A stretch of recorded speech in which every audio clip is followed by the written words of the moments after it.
Good morning. I decided to revisit an older title today that I haven't played in quite some time. In fact, when I launched it to check settings and make sure it was capturing, good morning, it gave me an achievement for not playing the game for 5 years, so, you know, it's been a little bit. I played it a bunch when it came out, but like I said, it's been a few years, so let's explore. It's a very strange narrative that's a lot of fun.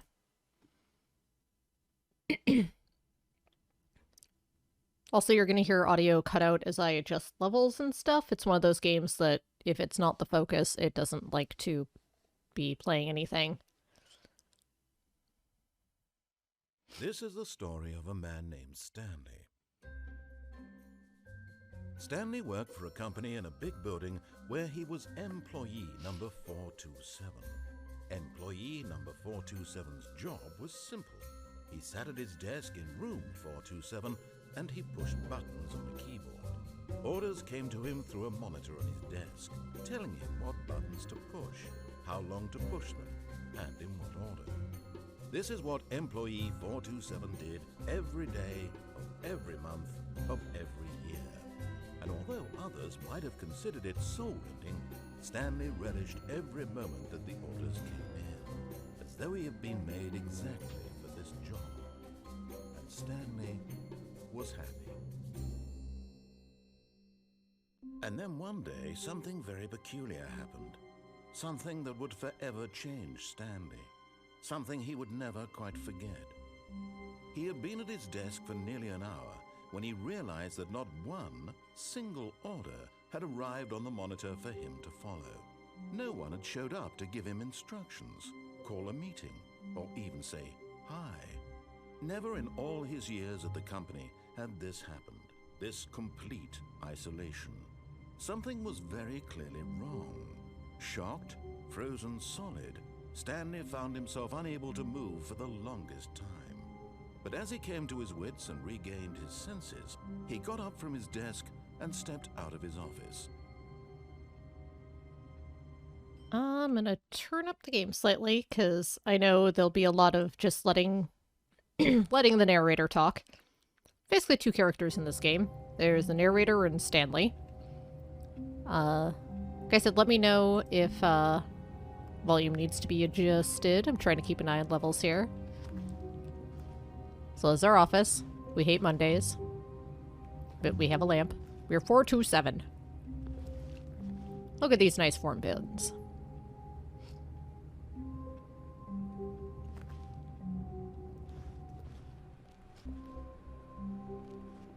All of his co-workers were gone. What could it mean? Stanley decided to go to the meeting room. Perhaps he had simply missed a memo. Everyone hates Mondays. Nobody is here. No matter how hard Stanley looked, he couldn't find a trace of his co-workers.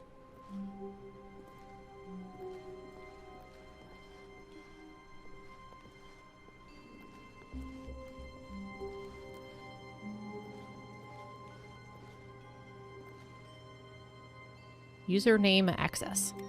Wah. Lead number. Sorry, I'm 12. Don't mind me. Oh no, someone spilled their coffee.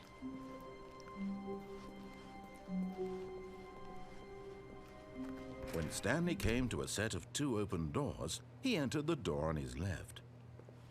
Okie dokie.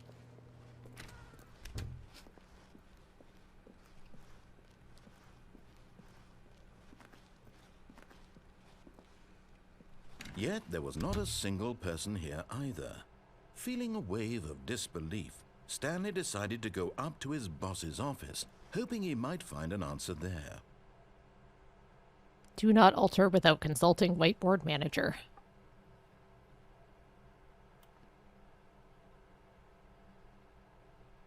Marketing Mondays, termination Tuesdays, we're broke Wednesdays. Oh boy. Office party. Exciting. Tomorrow, complete today's unfinished agenda items. Write next day's agenda. Reflect. The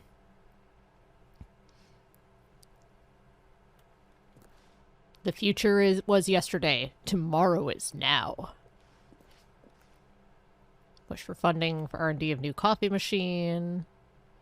Standardize graphs 40 times wide. Not cost efficient. Get Chris out of the broom closet. Synergize papers. Hire someone to synergize papers. Papers are too synergized. Fire paper guy. Hire someone to fire the paper synergy guy. Who moved my desk?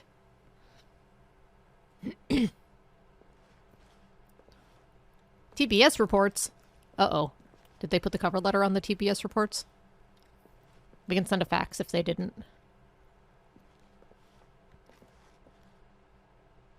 Bi-quarterly post-review review.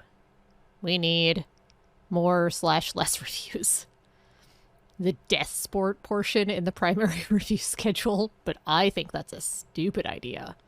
More water coolers. More water cooler heaters. Charts needed to be more hip to appeal to teenage demographic. Find teenagers to put in teenager demographic. Big net? Some sort of child trap? Work harder, hard worker. Size of demographic, teenagers. Space between the teenagers. Throw something in the ideas bin. No more bins, trash cans. Renaming of ideas bin. Firing of me. Someone had far too much fun with this. Better safe than profits. Business club. Rule number 1. References are not all they're cracked up to be. I mean, I've probably looked at these before, but it's been a few years. What do people want? Things. Happy feelings. Mike James, you are fired. Money, more money. Things, but with money to buy more things? Graphs? Graphs about things and money. We have our new product. The stock market is somewhere here. Colored in segment. Stripes. Requires more secondary research. What is hot? Profits, profits, profits, profits, profits. Tips for not getting fired. Talk less. Do unbelievably amazing work all the time every day with no expectation of promotion or recognition. Don't get fired. Good advice, good advice. How to solve a dispute with a coworker. Let it ball up inside you. Take it out passive-aggressively on other coworkers. Resent coworkers for not supporting you more. Let it ball up inside you. Using slides to assure employees that everything is okay. Make sure your slide has a slick blue graphic on the header and throw some bevel on all the text. This will ensure a calm and productive work environment. Everyone is unique. You most of all. Stanley just stood there doing nothing at all. He seems to think I have nothing better to do with my time than to sit around and describe every fascinating little detail of his inability to do anything. This is why Stanley and I are on such good terms. I am enjoying the slide chart ratio slides. Thank you. I'm watching the presentation. Oh dear. The boss appreciation minute. Circle the top 20 things you love most about your boss. Fill out in triplicate, return to your boss appreciation specialist. Solving interpersonal conflict. Remember, it takes 2 people to start a fight, and right now you're both of them. What are your dreams for the future? Plant life, a boat, pollution, spring break, comatose, mitosis, lunch. Oh, and we're back to tips for not getting fired.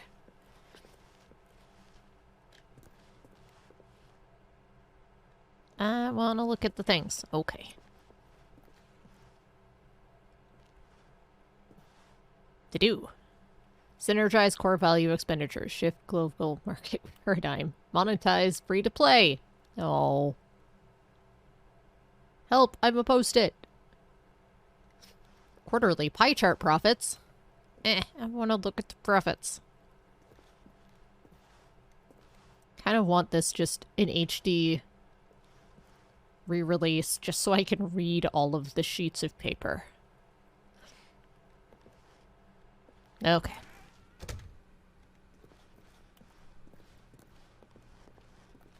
Coming to a staircase, Stanley walked upstairs to his boss's office.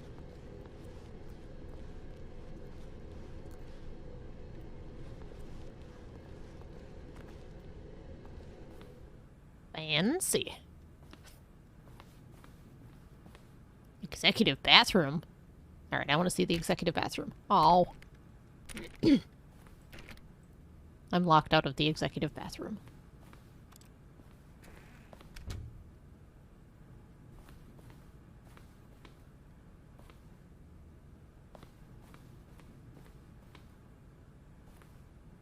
Business time. 2 phones. Nope. Stepping into his manager's office, Stanley was once again stunned to discover not an indication of any human life. Shocked, unraveled, Stanley wondered in disbelief who orchestrated this. What dark secret was being held from him? What he could not have known was that the keypad behind the boss's desk guarded the terrible truth that his boss had been keeping from him. And so the boss had assigned it an extra secret PIN number, 2845. But of course, Stanley couldn't possibly have known this. Sewage Lilies by Claude Monet. I am the most expensive boss. Carte blanche. Stanley just sat around twiddling his thumbs. I'm looking at the Trying to input pictures. anything on the device was useless, since he could never possibly know that the combination was 2845. Yeah, I got it. I'm getting there. Carte blanche. At Mont Blanc. Okay. 2845. Narrator is getting impatient.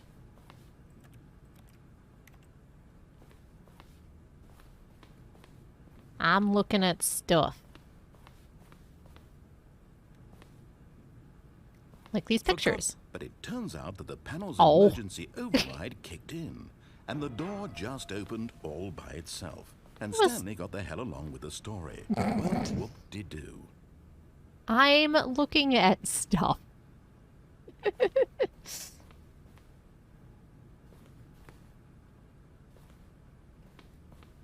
Will it make you feel better if I put it in now?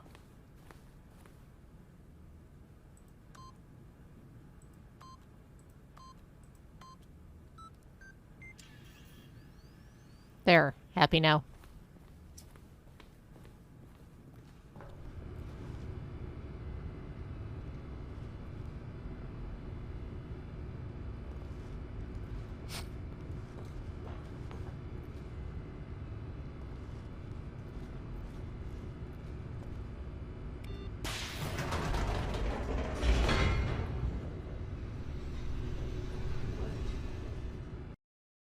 We're gonna learn terrible secrets.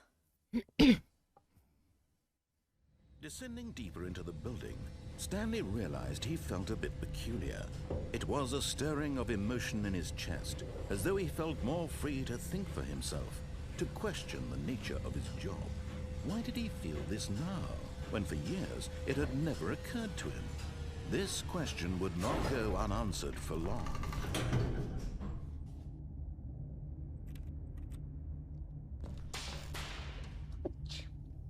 Excuse me. Stanley walked straight ahead through the large door that read Mind Control Facility. Oh no. Ooh, we can escape. Let's escape. Haha. Although this passageway had the word escape written on it, the truth was that at the end of this hall, Stanley would meet his violent death. The door behind him was not shut. Stanley still had every opportunity to turn around and get back on track. At this point, Stanley was making a conscious, concerted effort to walk forward and willingly confront his death.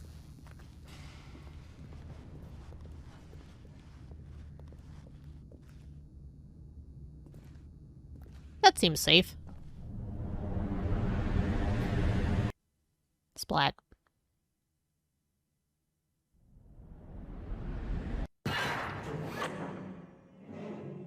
Hey, we're not dead. As the machine whirred into motion and Stanley was inched closer and closer to his demise, he reflected that his life had been of no consequence whatsoever. Stanley can't see the bigger picture. He doesn't know the real story, trapped forever in his narrow vision of what this world is. Perhaps his death was of no great loss, like plucking the eyeballs from a blind man. So he resigned and willingly accepted this violent end to his brief and shallow life. Farewell, Stanley. Why does this machinery exist? Splat. "Farewell, Stanley," cried the narrator, as Stanley was led helplessly into the enormous metal jaws. In a single visceral instant, Stanley was obliterated as the machine crushed every bone in his body, killing him instantly. I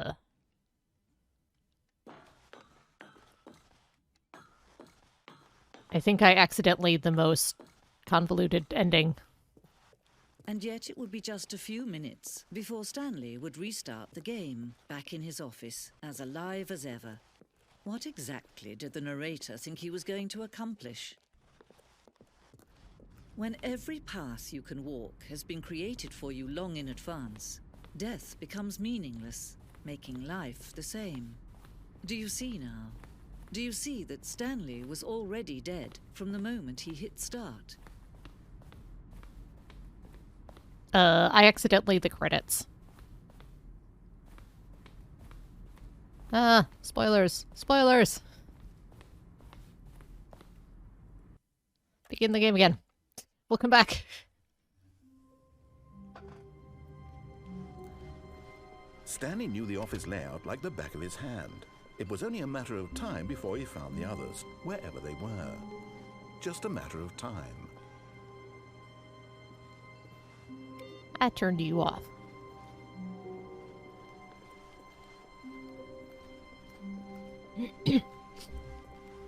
When Stanley came to a set of 2 open doors, he entered the door on his left.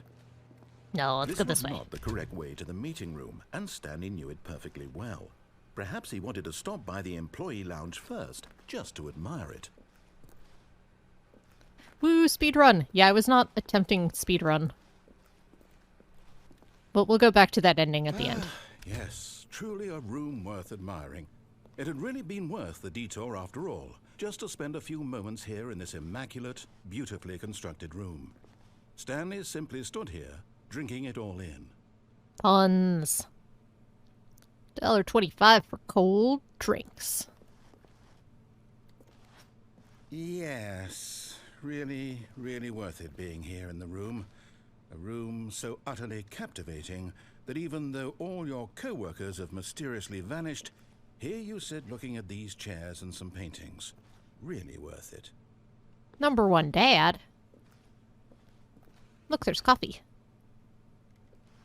At this point, Stanley's obsession with this room bordered on creepy and reflected poorly on his overall personality. It's possible that this is why everyone left. Yeah, probably.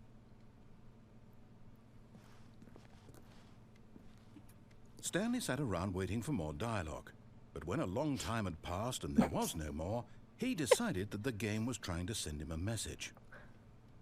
Fuel. Narrator keeps yelling at me for trying to just look at things. That one says coffee nut. But at last, he'd had enough of the amazing room and took the first open door on his left to get back to business. Stanley was so bad at following directions, it's incredible he wasn't fired years ago. Caution, do not lie. If you are lying right now, stop.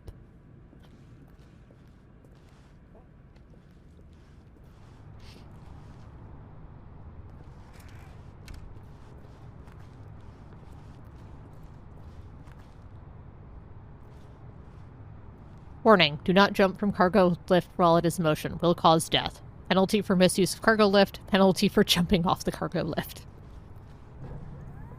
Look, Well, I mean, Stanley, I think perhaps we've gotten off on the wrong foot. that's an here. invitation, right? I'm not your enemy, really, I'm not.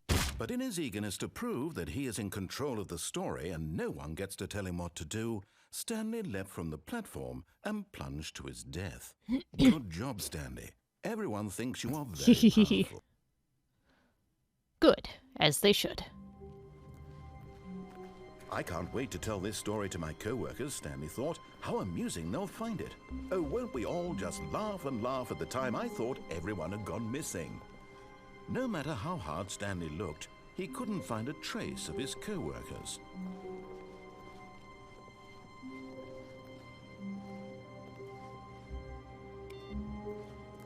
I hope everyone saved their work, because I'm turning off their computers. Waiting input. Okay. Who farted?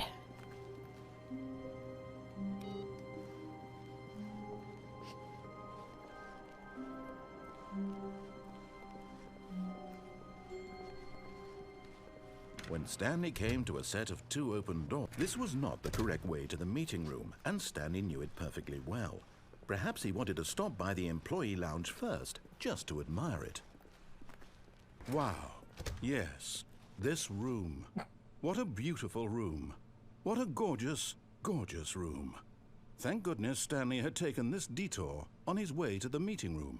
Life without having experienced this room was now too horrible even to consider. The sarcasm is Eager palpable. to get back to business, Stanley took the first open door on his left. Stanley was so bad at following directions, it's incredible he wasn't fired years ago. Look, Stanley, I think perhaps we've gotten off on the wrong foot here. I'm not your enemy, really, I'm not. I realize that investing your trust in someone else can be difficult, but the fact is that the story has been about nothing but you all this time. There's someone you've been neglecting, Stanley. Someone you've forgotten about. Please, stop trying to make every decision by yourself.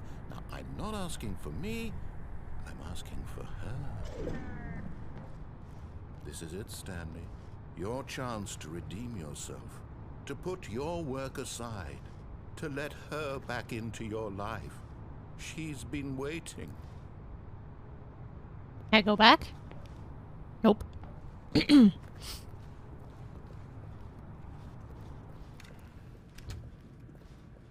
Ooh. Oh, I can't have forklift races. No Shenmue here. That's her, Stanley. You need to be the one to do this. To reach out to her. If you can truly place your faith in another, then pick up the phone. Hello?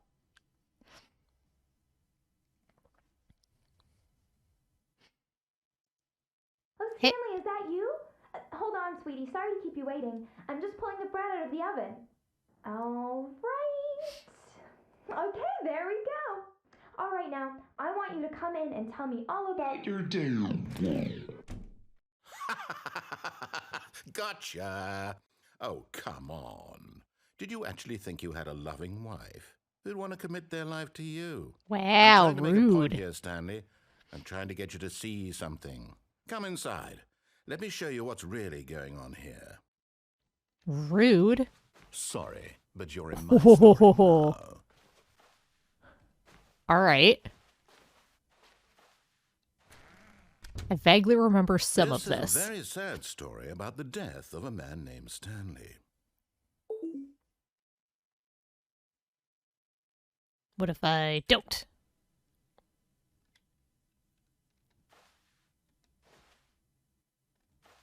Stanley is quite a boring fellow. He has a job that demands nothing of him, and every button that he pushes is a reminder of the inconsequential nature of his existence. Look at him there, pushing buttons, doing exactly what he's told to do. Now he's pushing a button. Now he's eating lunch. Now he's going home. Now he's coming back to work. One might even feel sorry for him, except that he's chosen this life. But in his mind, in his mind he can go on fantastic adventures. From behind his desk, Stanley dreamed of wild expeditions into the unknown, fantastic discoveries of new lands. It was wonderful, and each day that he returned to work was a reminder that none of it would ever happen to him. Harry James Thurber, Secret Life of Walter Mitty? I think that's the name. Been a while since I've read that one. And so he began to fantasize about his own job. First, he imagined that one day while at work, he stepped up from his desk to realize that all of his co-workers, his boss, everyone in the building had suddenly vanished off the face of the earth. The thought excited him terribly. So he went further. He imagined that he came to 2 open doors and that he could go through either. At last, choice. It barely even mattered what lay behind each door. The mere thought that his decisions would mean something was almost too wonderful to behold. As he wandered through this fantasy world, he began to fill it with many possible paths and destinations. Down one path lay an enormous round room with monitors and mind controls. And down another was a yellow line that weaved in many directions, and down another was a game with a baby. And he called it the Stanley Parable. It was such a wonderful fantasy, and so in his head he relived it again, and then again, and again, over and over, wishing beyond hope that it would never end, that he might always feel this free. Surely there's an answer down some new path, mustn't there be? Perhaps if he played just one more time. But there is no answer. How could there possibly be? In reality, all he's doing is pushing the same buttons he always has. Nothing has changed.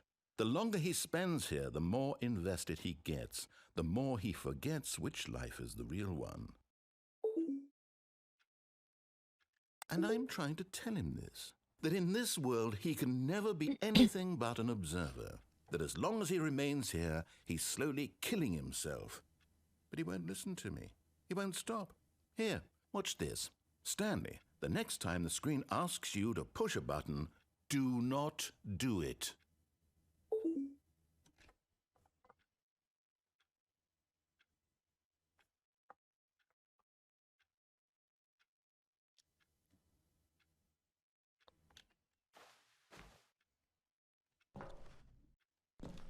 Therein lies the rub. It won't advance until you push the button. You see? Can he just not hear me? How can I tell him in a way that he'll understand that every second he remains here, he's electing to kill himself? How can I get him to see what I see? How can I make him look at himself? I will press E to question nothing. I suppose I can't, not in the way I want him to. But I don't make the rules. I simply play to my intended purpose, the same as Stanley. We're not so different, I suppose. I'll try once more to convey all this to him. I'm compelled to. I must. Perhaps, well, maybe this time he'll see. Maybe this time.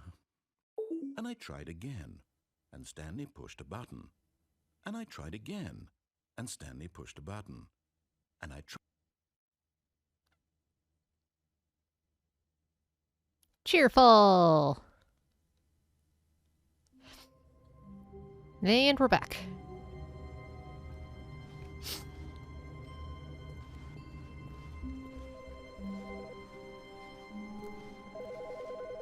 There's phone ringing.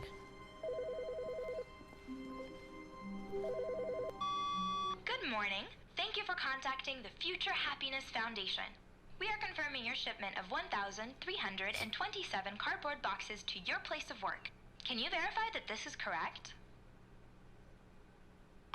Excellent. Your order will arrive shortly.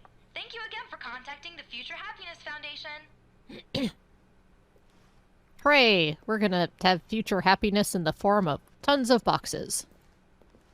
How exciting. More mugs. So many mugs.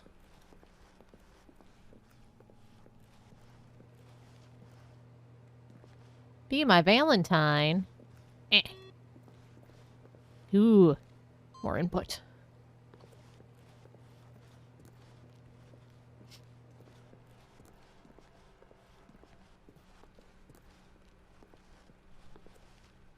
When Stanley came to a set of 2 open, this was not the correct way to the meeting room, and Stanley knew it perfectly well.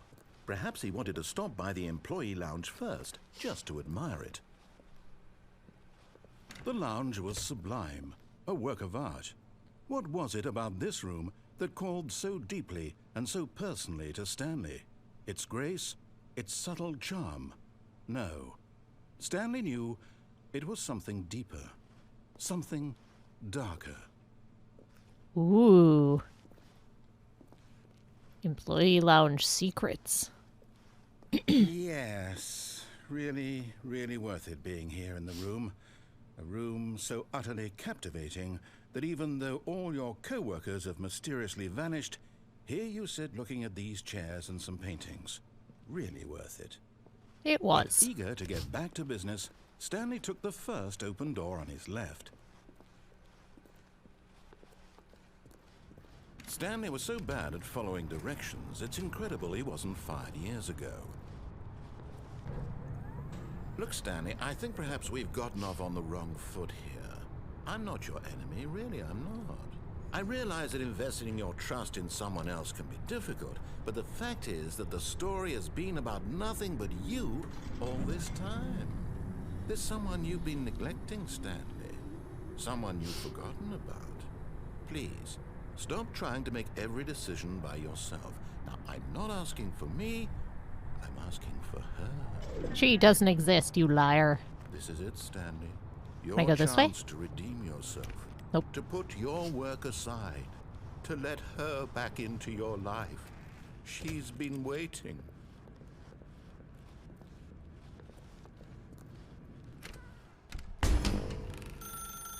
That's her, Stanley. You need to be the one to do this. To reach out to her. If you can truly place your faith in another, then pick up the phone.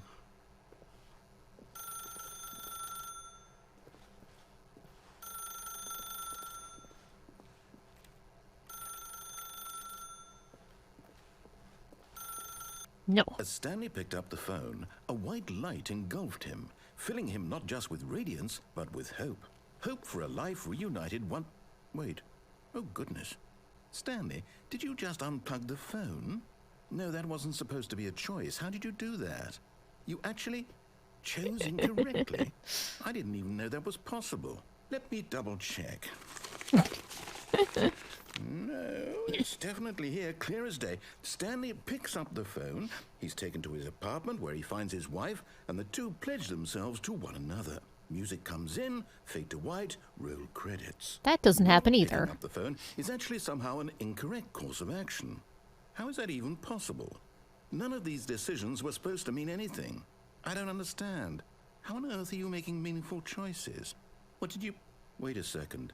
Did I just see... No, that's not possible. I can't believe it. How had I not noticed it sooner? You're not Stanley. You're a real person. I can't believe I was so mistaken. This is why you've been able to make correct and incorrect choices. And to think I've been letting you run around in this game for so long. If you'd made any more wrong choices, you might have negated it entirely. It's as though you completely ignored even the most basic safety protocol for real-world decision-making. Or did you not grasp the severity of the situation? Well, I won't have that kind of risk on my watch. I'm going to stop the game for a moment so we can educate you properly on safe decision-making in the real world. Please observe this helpful instructional video. Choice. It's the best part of being a real person. But if used incorrectly, can also be the most dangerous. For example, in this scenario, a hypothetical real person named Stephen has a choice. He could spend years helping improve the quality of life for citizens of impoverished third world nations. Or he could systematically set fire to every orphan living in a 30-kilometer radius of his house. Which choice would you make? Remember that unlike here, the real world makes sense, and at no time should you make a choice that does not conform to rational logic. If you find yourself speaking with a person who does not make sense, in all likelihood, that person is not real. Allow the person to finish their thought, then provide an excuse why you cannot continue talking. Turn to a partner and practice saying, "My goodness, is it 4:30? I'm supposed to be having a back, sack, and crack." My goodness, is it fourth? Excellent. Making choices on a regular basis is the best part to a healthy decision-making process. Most medical professionals recommend making at least 8 choices per day. Do you make more than 8? Less? And finally, if you begin to wonder if your choices are actually meaningful and whether you'll ever make a significant contribution to the world, just remember that in the vast infiniteness of space, your thoughts and problems are materially insignificant, and the feeling should subside. Oof, At this game. time, your instructor will guide you in an exercise to test and reinforce the material covered in this video. Oof. Ah, welcome back. You may have noticed that this room has begun to deteriorate as a result of narrative contradiction. But not to worry. Now that you're properly informed on good decision-making, we're going to revisit a choice you made just a few minutes ago and see what the correct thing to do would have been. This way, please. Oh, I love this game as well. That's why I've been wanting to revisit it. I figured it'd be fun to share it. On the offhand chance that's a lot of forklifts piled on each other. That people had not had a chance to experience this one. I've been kind of waiting for Ultra Deluxe Edition, but that's kind of been indefinitely... Keeps getting delayed, so figured it'd be fun to revisit the original.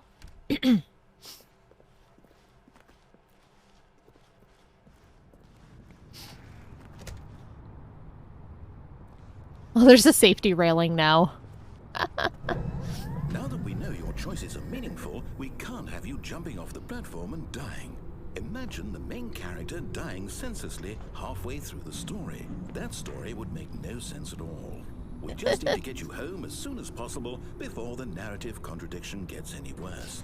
Unfortunately, it seems this place is not well equipped to deal with reality.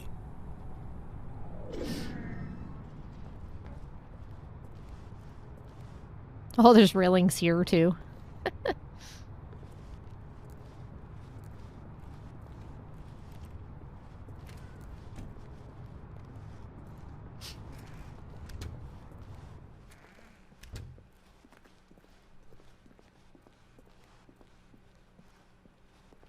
Look, it's the employee lounge. Almost there. You'll take the door on the left, back to the correct ending, the story will have resolution once again, and you'll be home free in the real world.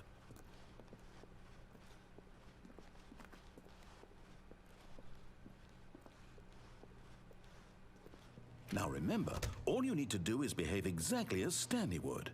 That means choosing responsibly and always putting the story first. I'm quite sure you'll be up to the task. Just follow my lead and you'll be fine. All right. When Stanley came to a set of 2 open doors, he entered the door on his left.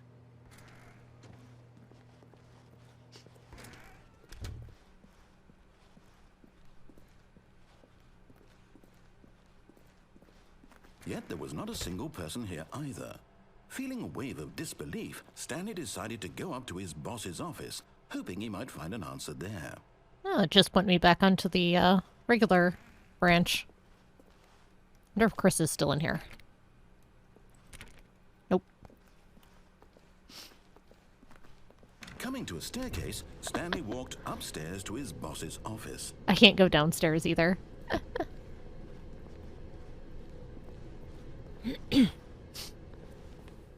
Maybe I can go in the executive... Oh, it's not. Doesn't even have a sign over it. This is not the regular path.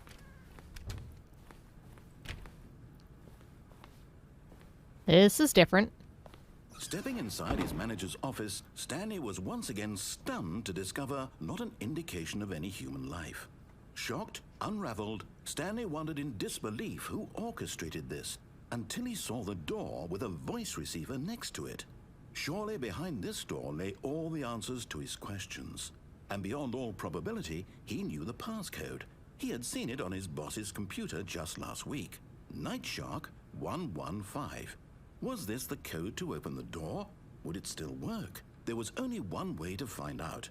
Stanley had been trained never to speak up, but now he would draw from within himself the courage to face the unknown. He drew a sharp breath and then spoke the code. Also, that is an interesting business strategy.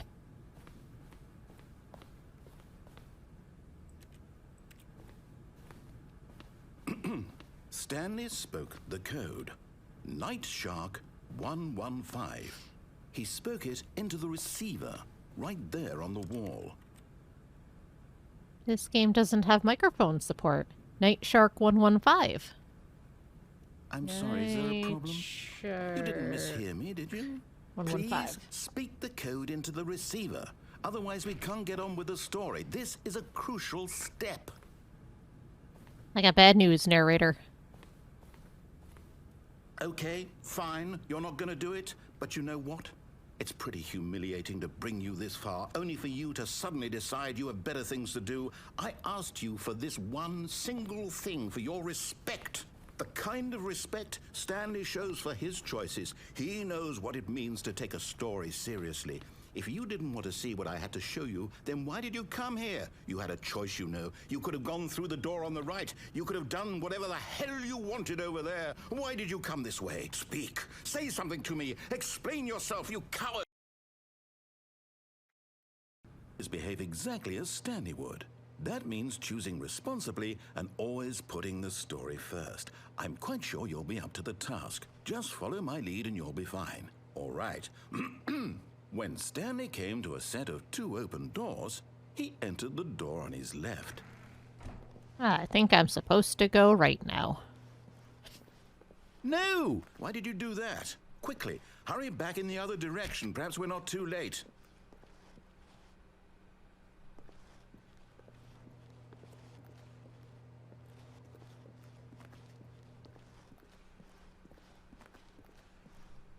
This seems fine.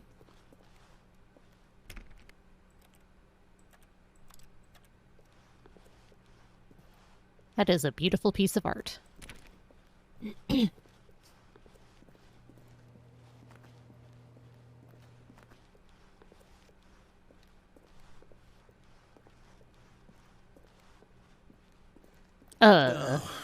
ruined. I can't believe, after everything we talked about, that my story, you've destroyed my work. Why? For what? What did you get out of that? What did you think was so special about seeing the game undone, left here like so much garbage? It's worthless now. And what am I supposed to do? Even if there were a way to continue, would it be worth it?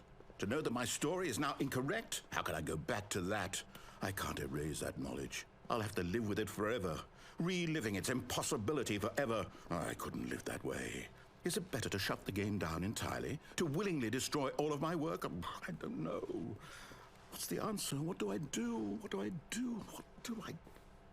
No, I have to. I have to shut the game down. I have to. I have to.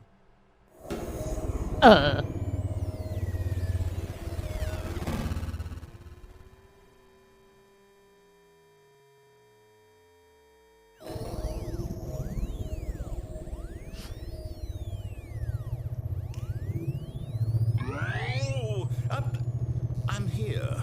I'm still here. Here in this pile of rubbish. With you. You. Who thought you were so clever. Now look where we are. My entire game is destroyed. It was the only thing in the world that was mine, and you've run it into the ground. What, did you think that would be funny? You just had to see? Didn't I impress upon you how important it was to be like Stanley? He actually knows how to do what I tell him to. He understands that if I say to do something, there's a damn good reason for it. That thought hadn't even occurred to you, had it? That there's a world outside of you? You're a child. Oh, my story. If you'd just gone through the door on the left, you would have seen it. There was a whole underground facility. You would have destroyed it and been victorious. It would have been so perfect. I worked so hard on it. I tried so hard. When Stanley came to a set of 2 open doors, he entered the door on his left. Stanley? Hello? Are you... Is everything okay? Stanley, please. I need you to make a choice. I need you to walk through the door. Are you listening to me? Can you hear me? Is everything all right? Stanley, this is important. The story needs you. It needs you to make a decision. It cannot exist without you. Do you understand me? Whatever choice you make is just fine. They're both correct. You cannot be wrong here. We can work together. I'll accept whatever you do. I simply need you to take that step forward, please. Choose. Do something. Anything. This is more important than you can ever know. I need this. The story needs it. So, you hear me? Are you there? Are you listening to this? Stanley, are you there? Okay. It's okay, I can wait. You need time to decide. Time to make sure your choice is correct. That is the best choice. That's all right. I'll wait for you to decide what's the right thing to do. Take as much time as you need.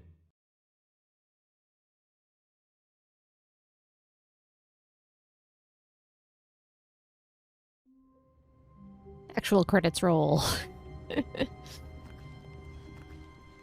I can't wait to tell this story to my co-workers, Stanley thought. How amusing they'll find it. Oh, won't we all just laugh and laugh at the time I thought everyone had gone missing.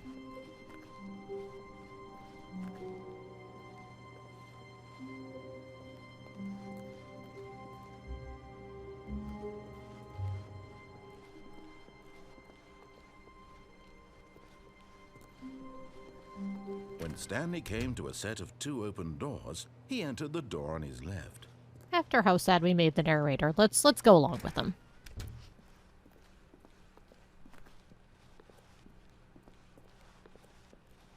Yet there was not a single person here either. Feeling a wave of disbelief, Stanley decided to go up to his boss's office, hoping he might find an answer. Stanley stepped into the broom closet, but there was nothing here, so he turned around and got back on track. There's duct tape and wrenches and... Oh, it's a broom. It's a broom closet. Kind of a short broom. There was nothing here. No choice to make, no path to follow, just an empty broom closet. No reason to still be here. And a mop bucket. And some hose and a deconstructed cardboard box. It was baffling that Stanley was still just sitting in the broom closet. He wasn't even doing anything. At least if there was something to interact with, he'd be justified in some way. As it is, he's literally just standing there doing sweet FA.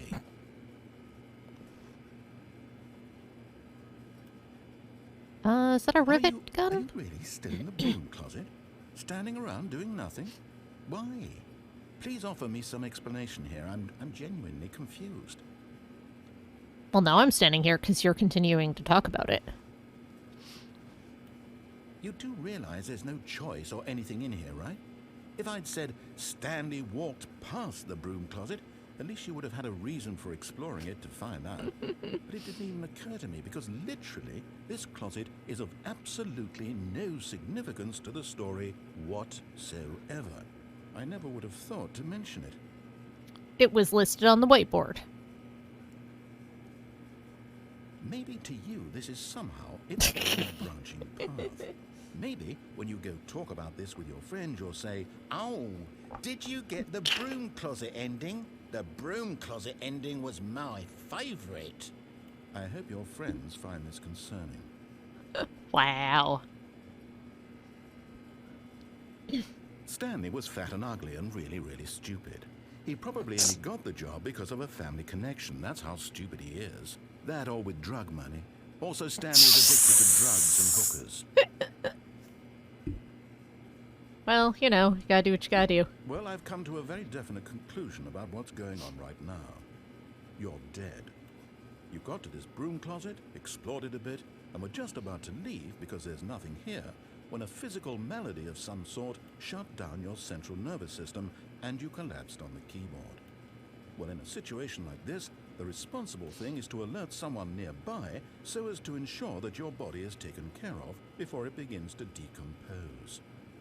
Hello? Anyone who happens to be nearby? The person at this computer is dead.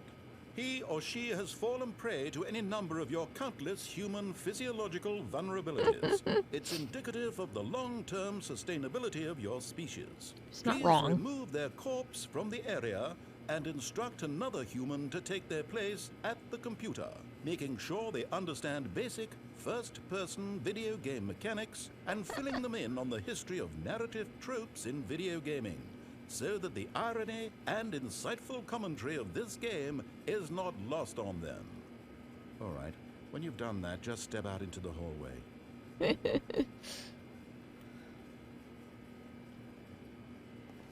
Ah, second player. It's good to have you on board. I guarantee you can't do any worse than the person who came before you. You too? Unbelievable. I'm at the mercy of an entire species of invalids. Perhaps there's a monkey nearby you can hand the controls to. A fish? Fungus? Look, you can hammer out the details. I'm not particularly picky. I'll just be waiting for when you're ready to pick up the story again. I could put a cat on the keyboard. Would that help? No? Okay.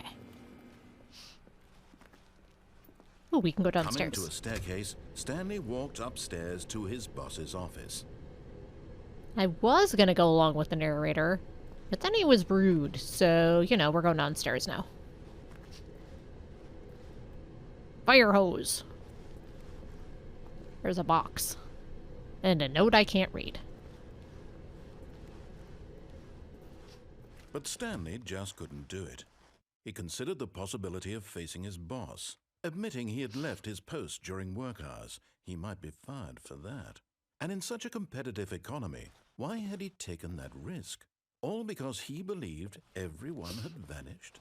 His boss would think he was crazy. And then something occurred to Stanley. Maybe, he thought to himself, maybe I am crazy. All of my co-workers blinking mysteriously out of existence in a single moment for no reason at all? None of it made any logical sense. And as Stanley pondered this, he began to make other strange observations. For example, why couldn't he see his feet when he looked down? Why did doors close automatically behind him wherever he went? And for that matter, these rooms were starting to look pretty familiar. Were they simply repeating? No, Stanley said to himself, this is all too strange. This can't be real. And at last, he came to the conclusion that had been on the tip of his tongue. He just hadn't found the words for it. I'm dreaming, he yelled. This is all a dream. Oh, what a relief Stanley felt to have finally found an answer, an explanation. His co-workers weren't actually gone. He wasn't going to lose his job. He wasn't crazy after all. And he thought to himself, I suppose I'll wake up soon. I'll have to go back to my boring real-life job pushing buttons. I may as well enjoy this while I'm still lucid. So, he imagined himself flying and began to gently float above the ground. Then he imagined himself soaring through space on a magical starfield, and it too appeared. It was so much fun, and Stanley marveled that he had still not woken up. How was he remaining so lucid? And then perhaps the strangest question of them all entered Stanley's head. One he was amazed he hadn't asked himself sooner. Why is there a voice in my head dictating everything that I'm doing and thinking? Now the voice was describing itself being considered by Stanley, who found it particularly strange. I'm dreaming about a voice describing me, thinking about how it's describing my thoughts, he thought. And while he thought it all very odd and wondered if this voice spoke to all people in their dreams, the truth was that, of course, this was not a dream. How could it be? Was Stanley simply deceiving himself, believing that if he's asleep, he doesn't have to take responsibility for himself? Stanley is as awake right now as he's ever been in his life. Now, hearing the voice speak these words was quite a shock to Stanley. After all, he knew for certain, beyond a doubt, that this was in fact a dream. Did the voice not see him float and make the magical stars just a moment ago? How else would the voice explain all that? This voice was a part of himself too. Surely, if he could just... He would prove it. He would prove that he was in control, that this was a dream. So he closed his eyes gently, and he invited himself to wake up. He felt the cool weight of the blanket on his skin, the press of the mattress on his back, the fresh air of a world outside this one. Let me wake up, he thought to himself. I'm through with this dream. I wish it to be over. Let me go back to my job. Let me continue pushing the buttons. Please, it's all I want. I want my apartment, and my wife, and my job. All I want is my life exactly the way it's always been. My life is normal. I am normal. Everything will be fine. I am okay.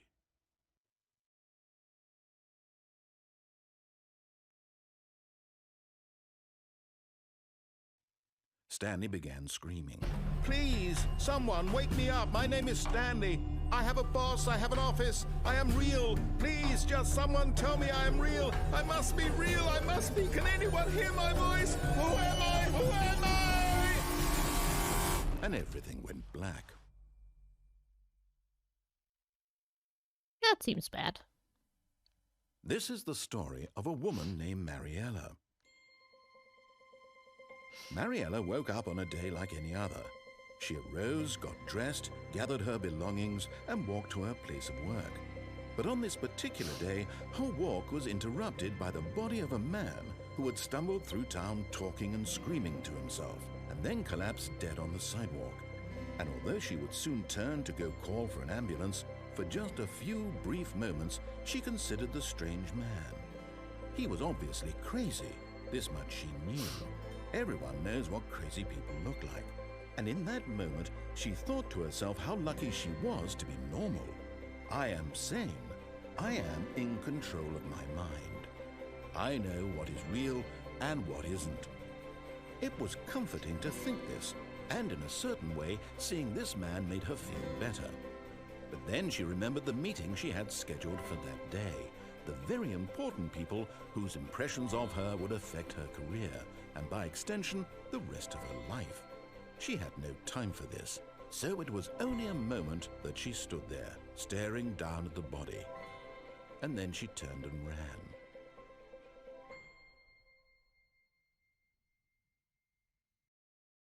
Poor Stanley. All of his co-workers were gone. What could it mean? Stanley decided to go to the meeting room. Perhaps he had simply missed a memo. No matter how hard Stanley looked, he couldn't find a trace of his co-workers. What is that sound?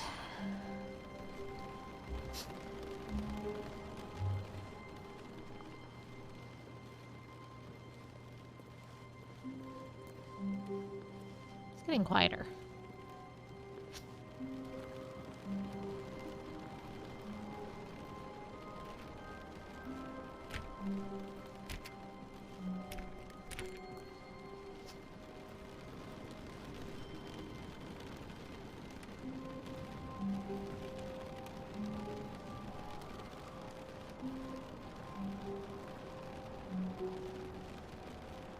Feel like it's louder over here. I don't think I can do anything. Stanley went around touching every little thing in the office, but it didn't make a single difference, nor did it advance the story in any way. Trying to figure out why noise. Apparently I cannot know why noise.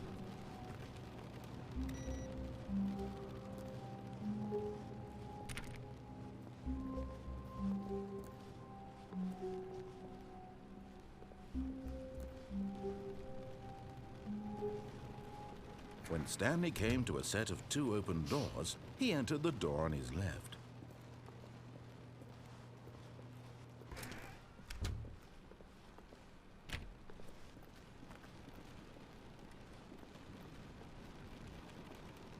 Yet there was not a single person here either. Feeling a wave of disbelief, Stanley decided to go up to his boss's office, hoping he might find an answer there. Oh no, no, not again. I won't be part of this. I'm not going to encourage you. I'm not going to say anything at all. I'm just going to be patient and wait for you to finish whatever it is you enjoy doing so much in this room. Please take your time.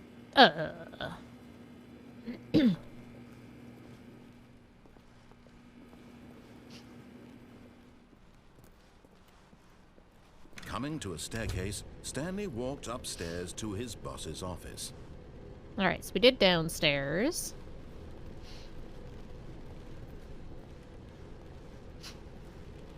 Hey, the executive bathroom's back. Oh, we can go in it.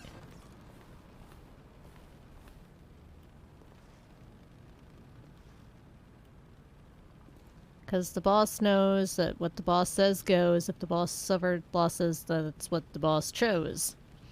Extreme bathrooms. Also time. Fancy.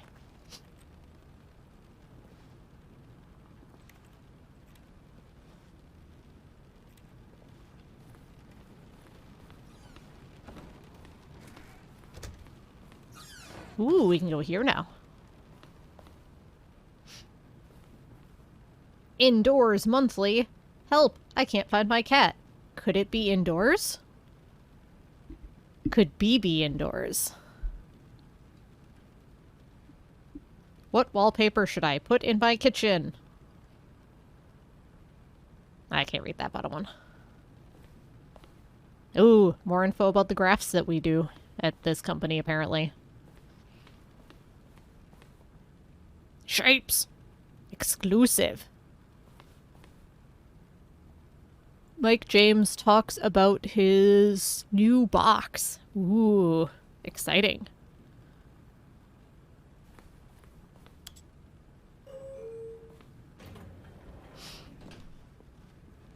Sure, we'll get in an elevator.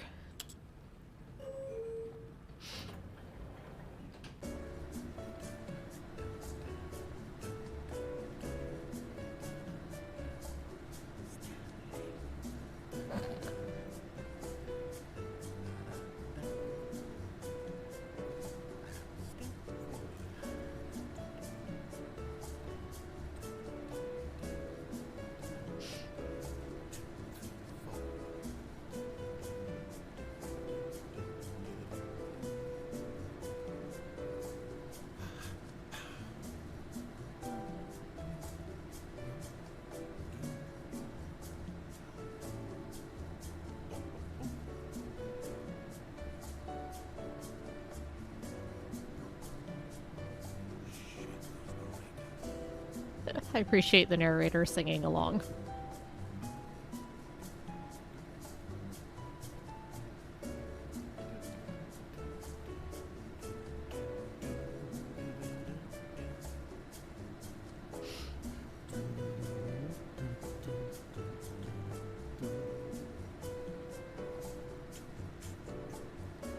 That's what I sound like when I'm streaming.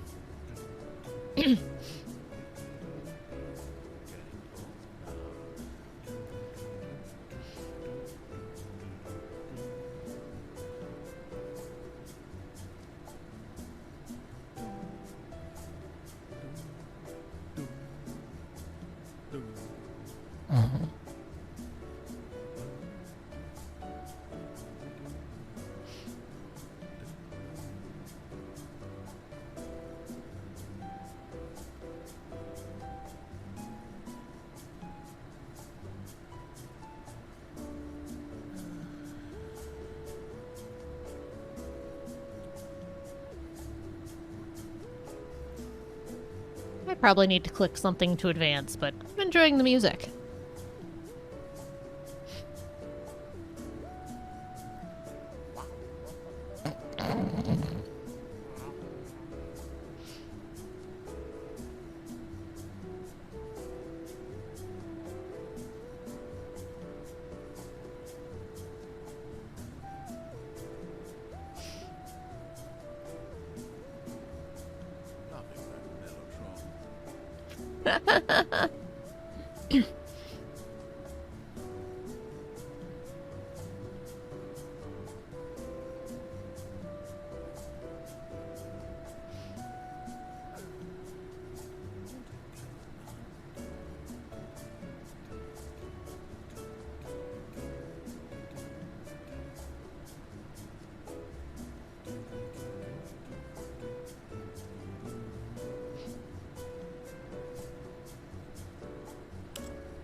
That was lovely.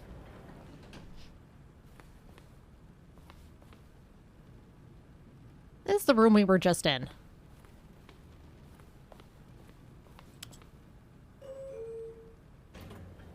Is that all the elevator does? Just sing. Oh, now we're going down.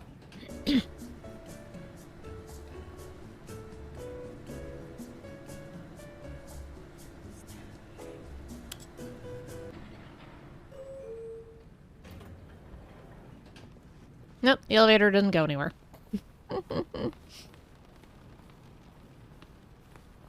Stepping into his manager's office, Stanley was once again stunned to discover not an indication of any human life.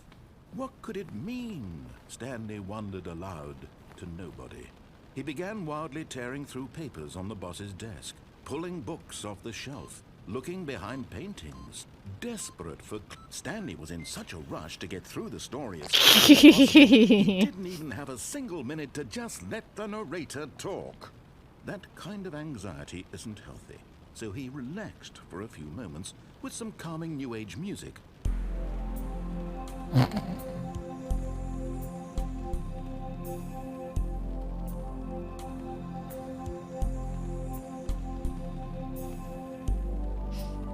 Feeling soothed and rejuvenated, Stanley calmly walked forward into the opened passageway.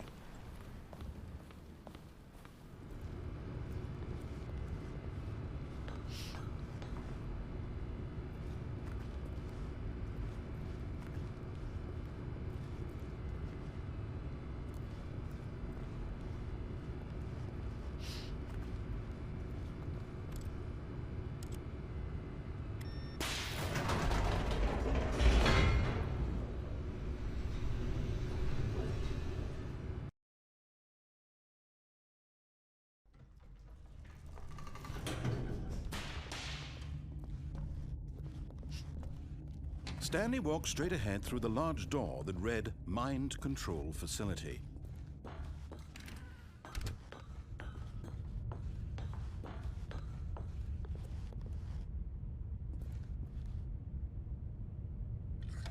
The lights rose on an enormous room packed with television screens.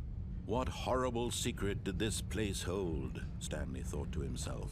Did he have the strength to find out?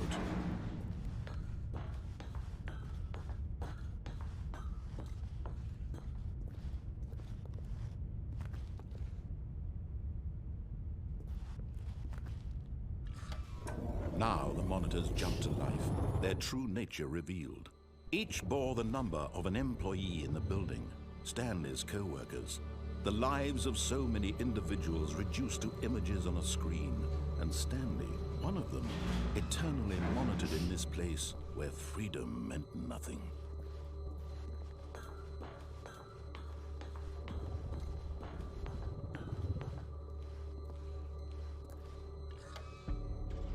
This mind control facility, it was too horrible to believe. It couldn't be true. Had Stanley really been under someone's control all this time? Was this the only reason he was happy with his boring job? That his emotions had been manipulated to accept it blindly? No, he refused to believe it. He couldn't accept it. His own life in someone else's control? Never! It was unthinkable, wasn't it? Was it even possible? Had he truly spent his entire life utterly blind to the world? But here was the proof. The heart of the operation. Controls labeled with emotions. Happy, or sad, or content. Walking, eating, working. All of it monitored and commanded from this very place. And as the cold reality of his past began to sink in, Stanley decided that this machinery would never again exert its terrible power over another human life. For he would dismantle the controls once and for all.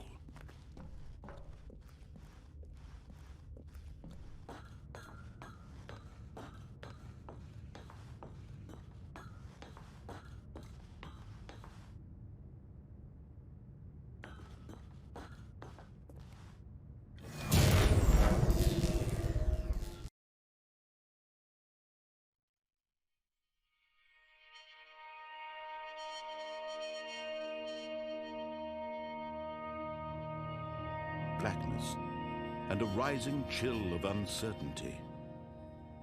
Was it over?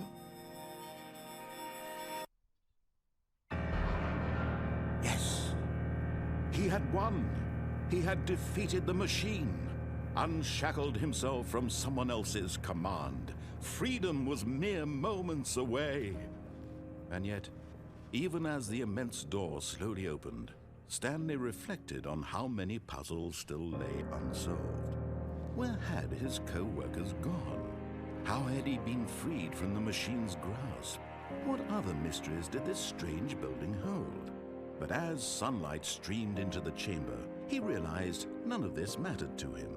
For it was not knowledge or even power that he had been seeking, but happiness. Perhaps his goal had not been to understand, but to let go. No longer would anyone tell him where to go, what to do, or how to feel. Whatever life he lives, it will be his. And that was all he needed to know. It was perhaps the only thing worth knowing. Stanley stepped through the open door.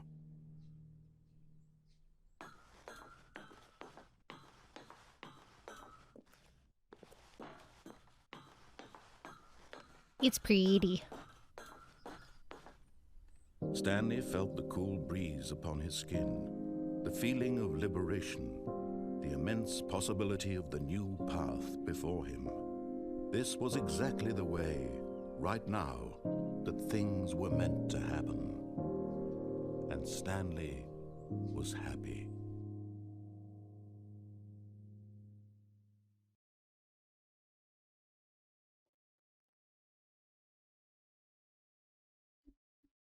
The end is never. All of his co-workers were gone. What could it mean? Stanley decided to go to the meeting room. Perhaps he had simply missed a memo. No matter how hard Stanley looked, he couldn't find a trace of his co-workers. Oh.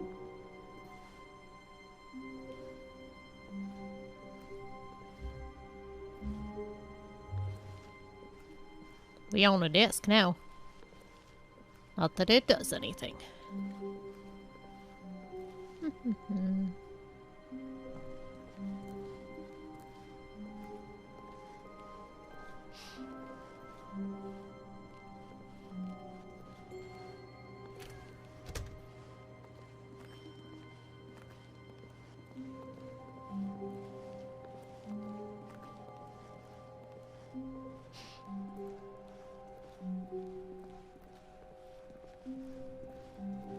When Stanley came to a set of 2 open doors, this was not the correct way to the meeting room, and Stanley knew it perfectly well.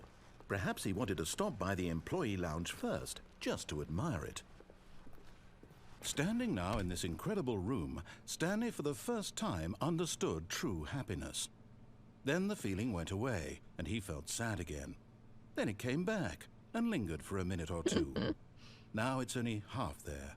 Just a kind of, tingle. But eager to get back to business, Stanley took the first open door on his left. And so he detoured through the maintenance section, walked straight ahead to the opposite door, and got back on track. no, we're going down this lift.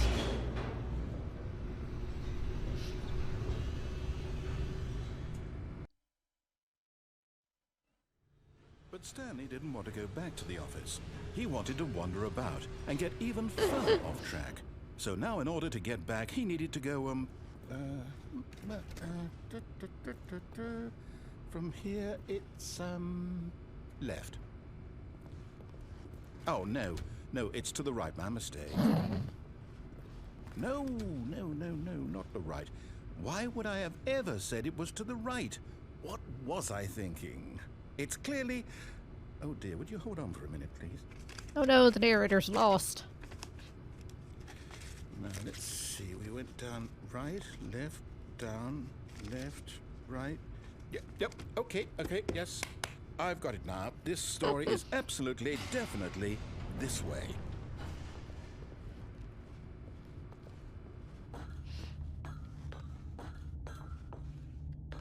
No, no, no, no, no, no, no, no, no. This isn't right at all. You're not supposed to be here yet. This is all a spoiler. Quick, Stanley, close your eyes. Okay. We just have to get back to, oh, who am I kidding? It's all rubbish now. The whole story completely unusable. How about, rather than waste my time trying to salvage this nonsense, we'll just restart the game from the beginning. And this time, suppose we don't wander so far off track, Okay, from the top.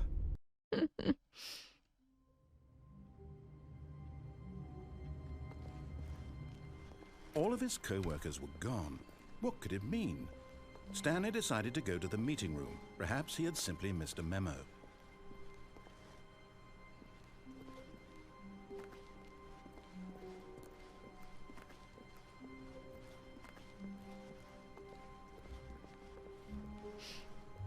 When Stanley...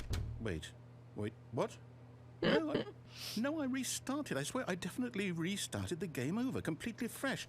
Everything should be... Well, did something change? Stanley, did you change anything when we were back in that room with all the monitors? Did you move the story somewhere, or... Oh, I didn't do anything.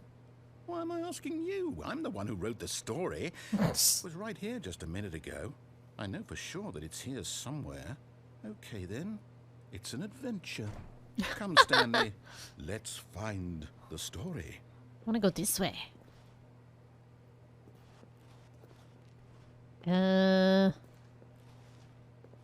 Obviously the story is this way.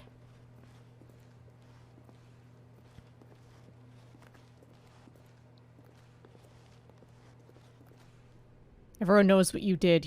They're just holding back to let you torture yourself. Oh. Not cool, game. I'll say it. This is the worst adventure I've ever been on. I can promise you there definitely was a story here before. Do we need to restart the game again? Well, I find it unlikely that we'll ever progress by starting over and over again, but it's got to be better than this. Okay, let's give it a shot. Why not? Oh, I was having fun aimlessly wandering in circles. All of his co-workers were gone. What could it mean? Stanley decided to go to the meeting room. Perhaps he had simply missed a memo.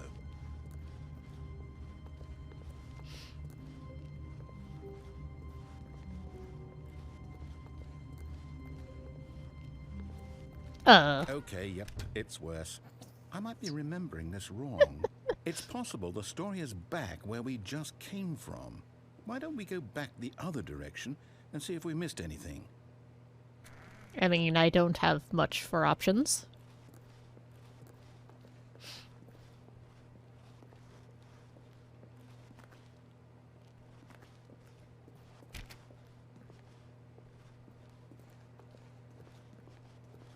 Aha! I knew we'd miss something. The story. Here it comes. No, wait. Never mind. Not the story.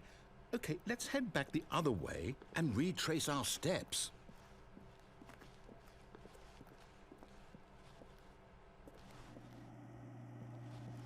Now this... Well, I'll be honest, I don't recognize this place at all. Is this the story? I don't think so. I can't quite recall, but I believe my story took place in an office building. Is that correct? Do you remember, Stanley? Well, do you know what? Since I've completely forgotten what we were supposed to be doing, how about this? You win! Yay! Congratulations! I know you put in a lot of hard work, and it really paid off, so good job. We win! Oh, no.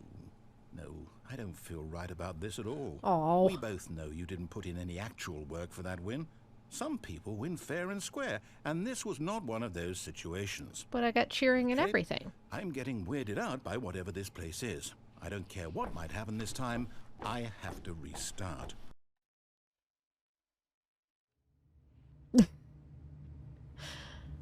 Oh boy. All right, I've got a solution. This time, to make sure we don't get lost, I've employed the help of the Stanley Parable adventure line. Just follow the line. How simple is that? I like the trademark on the subtitles there. That's a nice touch. Ooh, this is new. What if I go this way?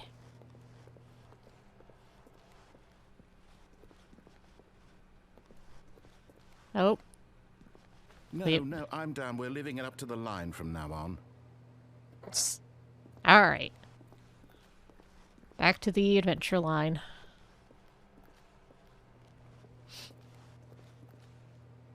Hey, someone's playing solitaire.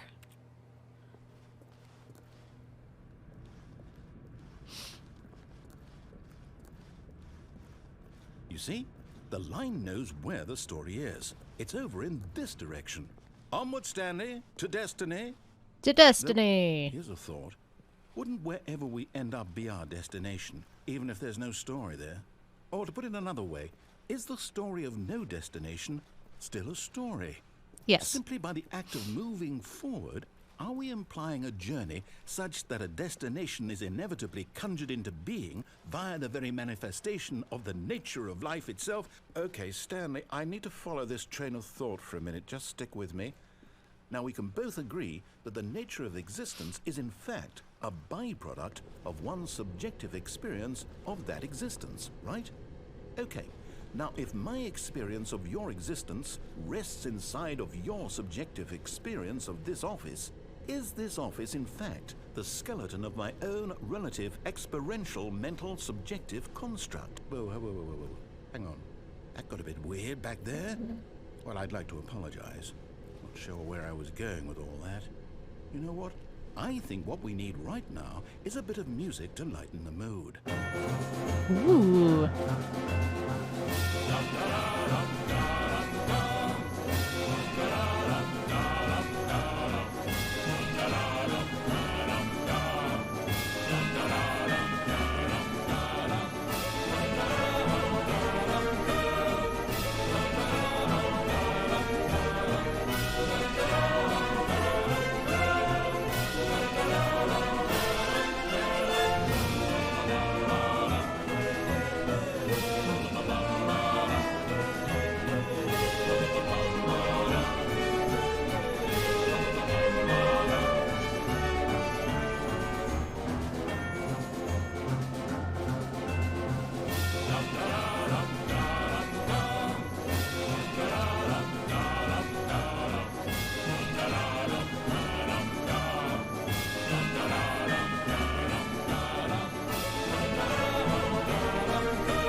Cut the music, go back and look at that fern. Stanley, this fern will be very important later in the story. Make sure you study it closely and remember it carefully. You won't want to miss anything. Alright, we are studying the fern. Okay. Got it. Wait, what? We're back at the office? No. Line, you do know we're looking for the Stanley Parable, right? The story? Is any of this ringing a bell?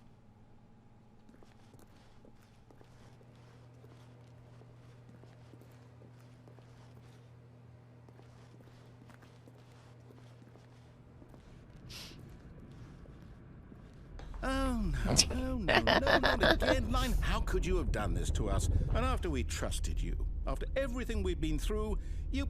Oh, I can't take this anymore. To hell with it. Restart.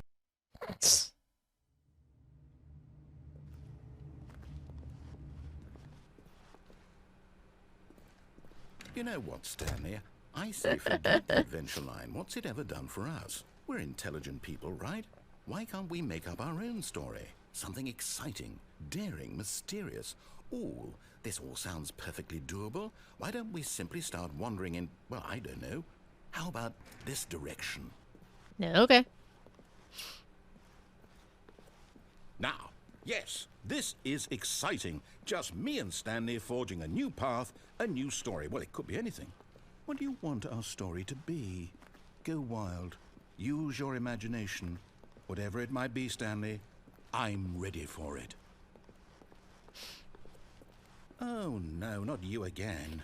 Ah. Stanley, I'd also like to veto the line from having any role in our awesome new story. No lines or monitor rooms. Just don't acknowledge it, and we should be fine. Like the It trademark. So it's sneaking in through the vents.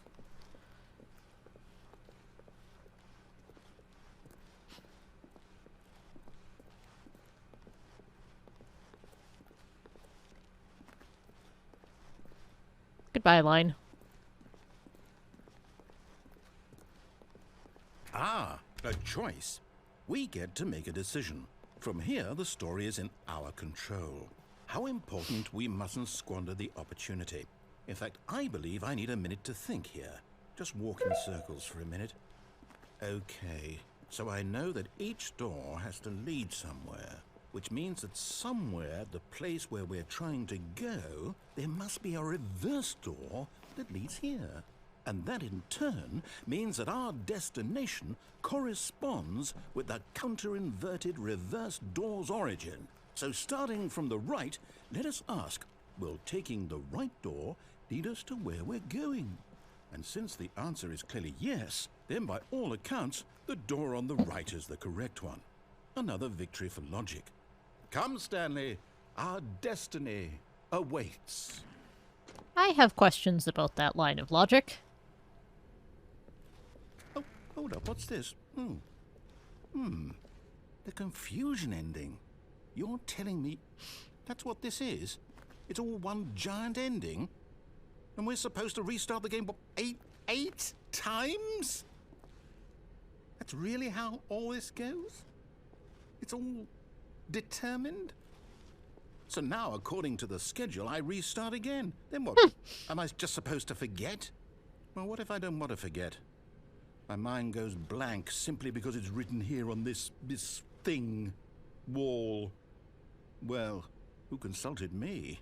Why don't I get to decide? Why don't I get a say in all of this? Is it really? No, it can't be. I don't want it to be. I don't want the game to keep restarting. I don't want to forget what's going on. I don't want to be trapped like this. I won't restart the game. I won't do it. I won't do it. I won't do it. And the timer stopped? Does that mean, did we do it? Did we break the cycle? The, whatever it is that made this schedule? How would we even know? Will someone come for us? Will something happen? So, okay. I guess now we just wait. You know, I suppose in some way that this is a kind of story, wouldn't you agree? I'm not quite sure if we're in the destination or the journey, though they're always saying that life is about the journey and not the destination, so I hope that's where we are right now. We'll find out, won't we? Eventually. Well, in the meantime, if I like how both doors led to the same room, too.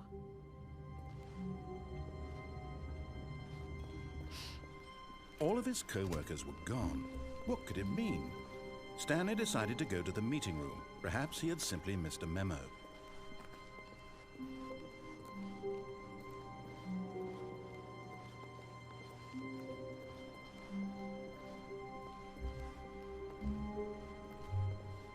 When Stanley came to a set of two open, this was not the correct way to the meeting room, and Stanley knew it perfectly well. Perhaps he wanted to stop by the employee lounge first, just to admire it. Stanley felt lightheaded, butterflies in his stomach, giddy in a way he had never known before. Was it this room? A connection between the two? Could a man love a room? I mean, truly, truly, deeply, madly love. Sure, why not? But eager to get back to business, Stanley took the first open door on his left. Stanley was so bad at following directions, it's incredible he wasn't fired years ago.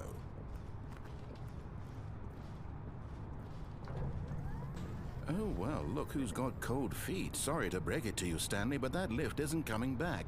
You'd best either get comfortable right here on this platform, or test your luck by jumping to the floor below. You know what? Looking at it now, it's not that far to the bottom floor. I bet you can make it.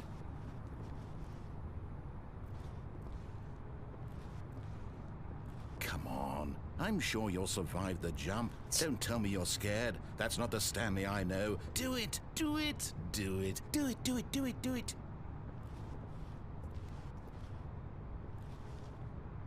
Annoy rent defense.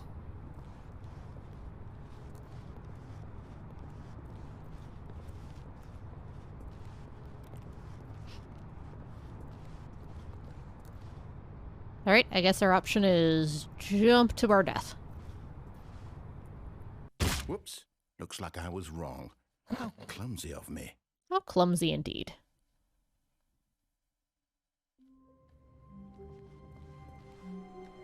All of his co-workers were gone. What did Uh. it mean? Stanley decided to go to the meeting room. Perhaps he had simply missed a memo. No matter how hard Stanley looked, he couldn't find a trace of his co-workers. That's a little spooky. We're gonna go ahead and turn those off.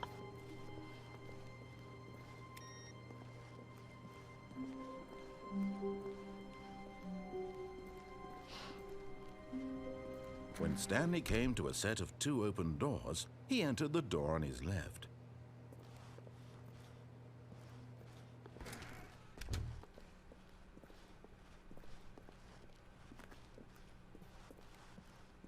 Yet there was not a single person here either.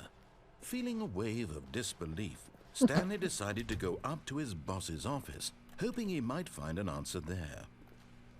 We're, not allowed to go into the broom closet. That's fair. Coming to a staircase, Stanley walked upstairs to his boss's office. Can I admire the bathroom again? Yeah.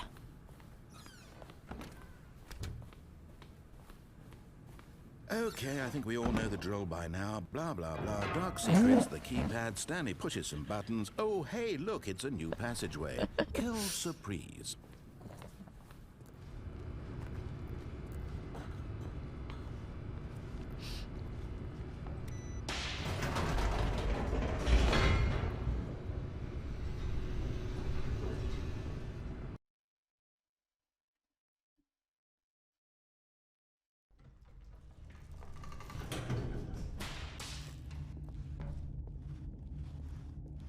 Stanley walked straight ahead through the large door that read Mind Control Facility.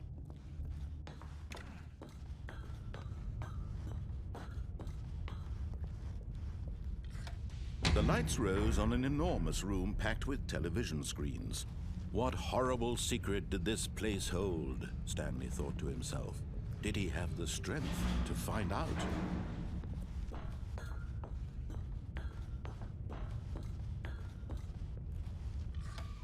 Now the monitors jumped to life, their true nature revealed. Each bore the number of an employee in the building, Stanley's co-workers.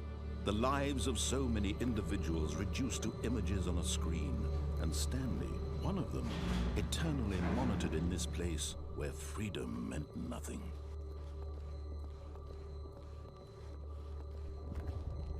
That one I'm not sure I'm actually supposed to be able to do. Hmm.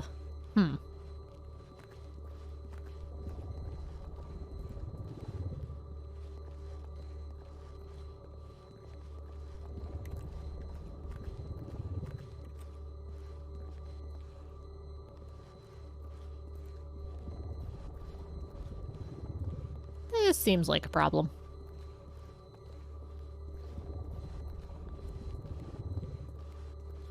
See if there's anywhere to go here.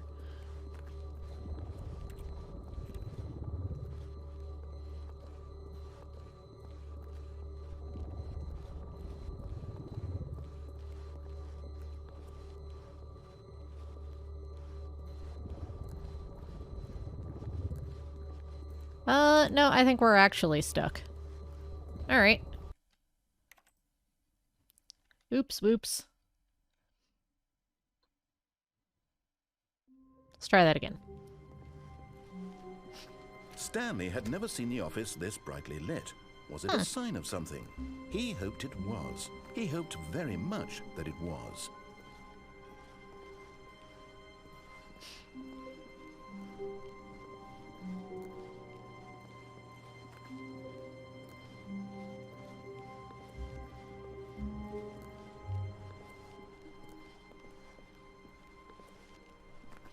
When Stanley came to a set of 2 open doors, he entered the door on his left.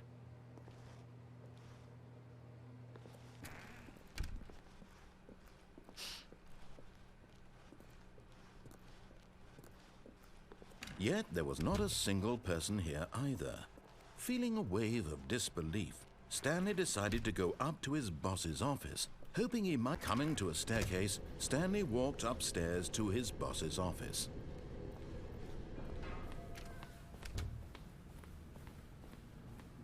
Here's the door, just go.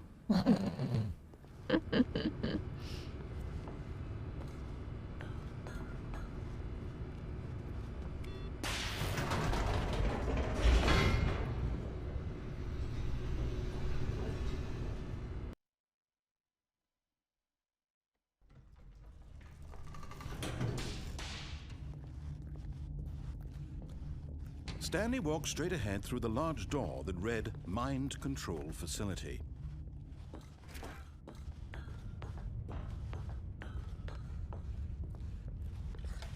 The lights rose on an enormous room packed with television screens. What horrible secret did this place hold? Stanley thought to himself. Did he have the strength to find out?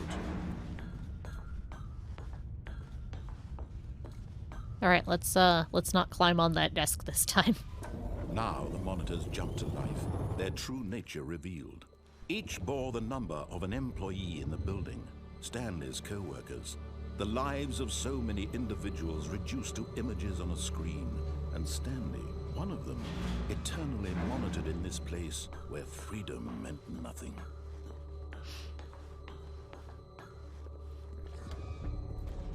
This mind control facility, it was too horrible to believe. It couldn't be true. Had Stanley really been under someone's control all this time? Was this the only reason he was happy with his boring job? That his emotions had been manipulated to accept it blindly?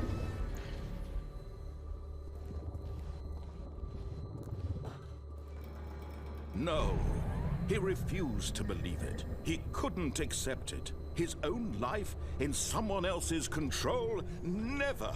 It was unthinkable, wasn't it? Was it even possible? Had he truly spent his entire life utterly blind to the world? But here was the proof. The heart of the operation. Controls labeled with emotions. Happy, or sad, or content. Walking, eating, working. All of it monitored and commanded from this very place. And as the cold reality of his past began to sink in, Stanley decided that this machinery would never again exert its terrible power over another human life. For he would dismantle the controls once and for all. Well, there was another button to push over here.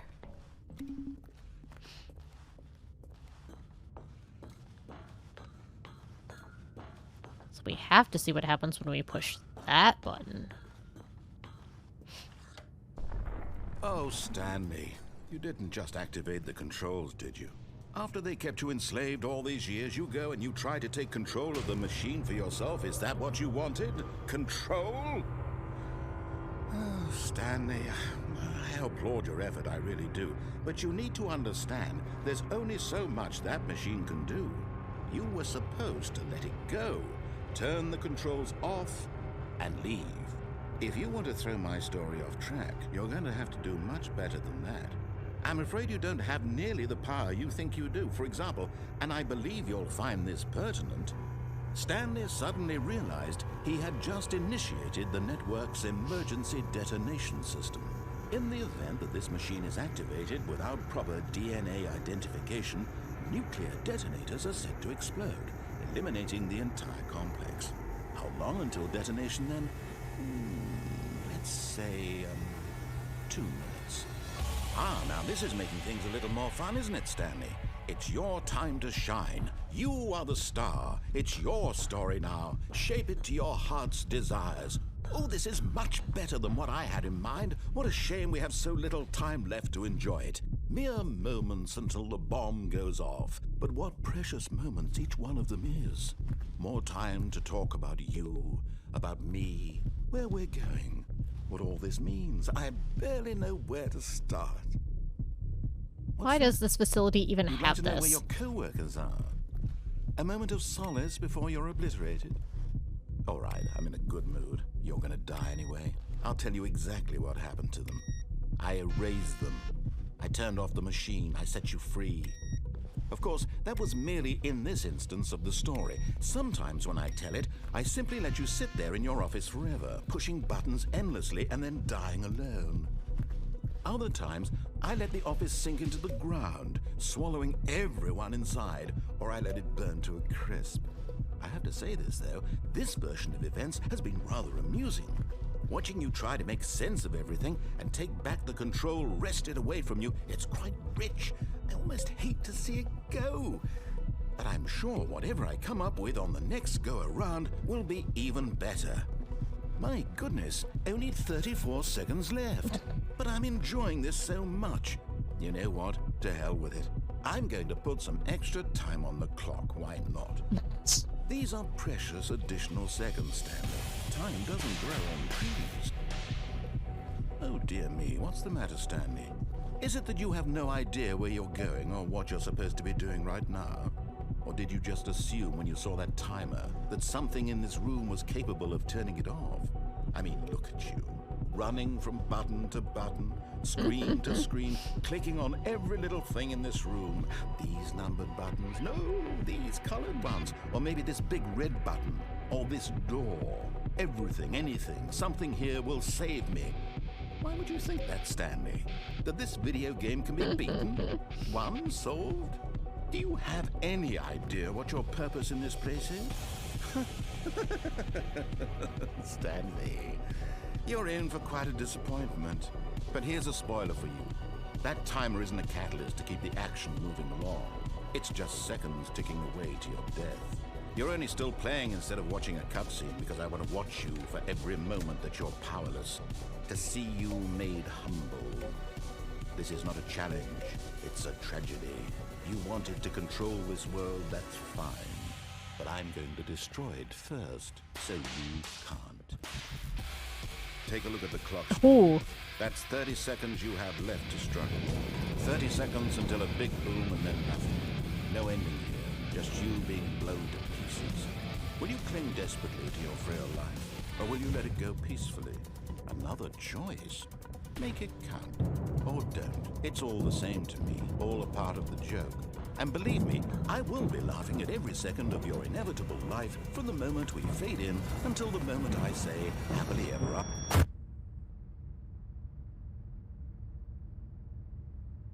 And then, my friends, we died.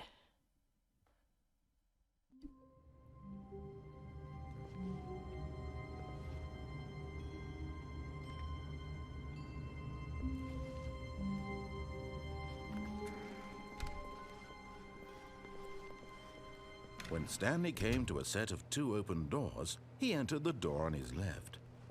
Oh wow, we just went straight to here, huh? This was not the correct way to the meeting room, and Stanley knew it perfectly well. Perhaps he wanted to stop by the employee lounge first, just to admire it. The lounge was grand, majestic, perhaps too majestic, like a combination of a much smaller version and a much larger version of this exact room. It all made Stanley uncomfortable, and he started to bleed a little. This made him smile. At last, proof that he was human. This room's getting weirder. But eager to get back to business, Stanley took the first open door on his left. I think we've done everything on the other path. The follow the narrator path. Following directions, it's incredible he wasn't fired years ago.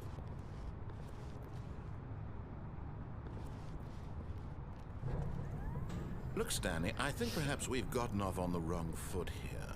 I'm not your enemy, really, I'm not.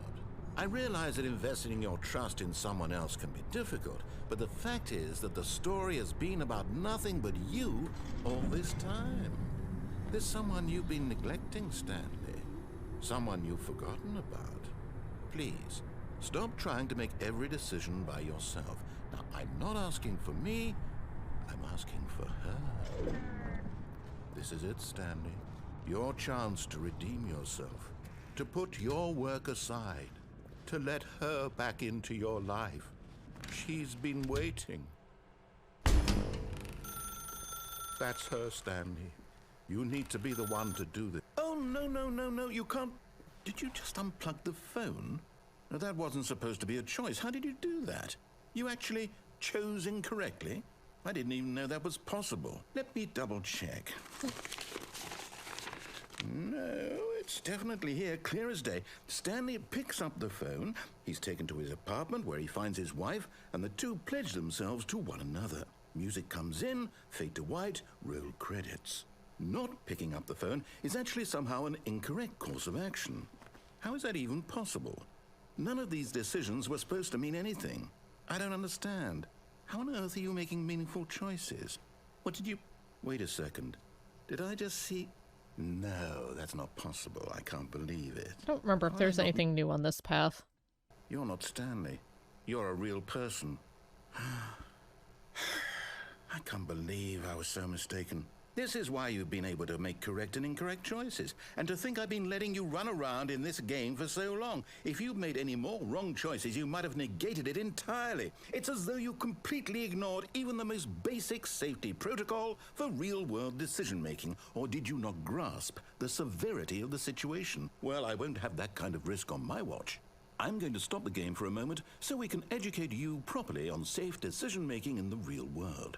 Please observe this helpful instructional video. Choice. It's the best part of being a real person, but if used incorrectly can also be the most dangerous. For example, in this scenario, a hypothetical real person named Stephen has a choice. He could spend years helping improve the quality of life for citizens of impoverished third world nations. Or he could systematically set fire to every orphan living in a 30-kilometer radius of his house. Which choice would you make? Remember that unlike here, the real world makes sense, and at no time should you make a choice that does not conform to rational logic. If you find yourself speaking with a person who does not make sense, in all likelihood, that person is not real. Allow the person to finish their thought, then provide an excuse why you cannot continue talking. Turn to a partner and practice saying, "My goodness, is it 4:30? I'm supposed to be having a back, sack, and crack."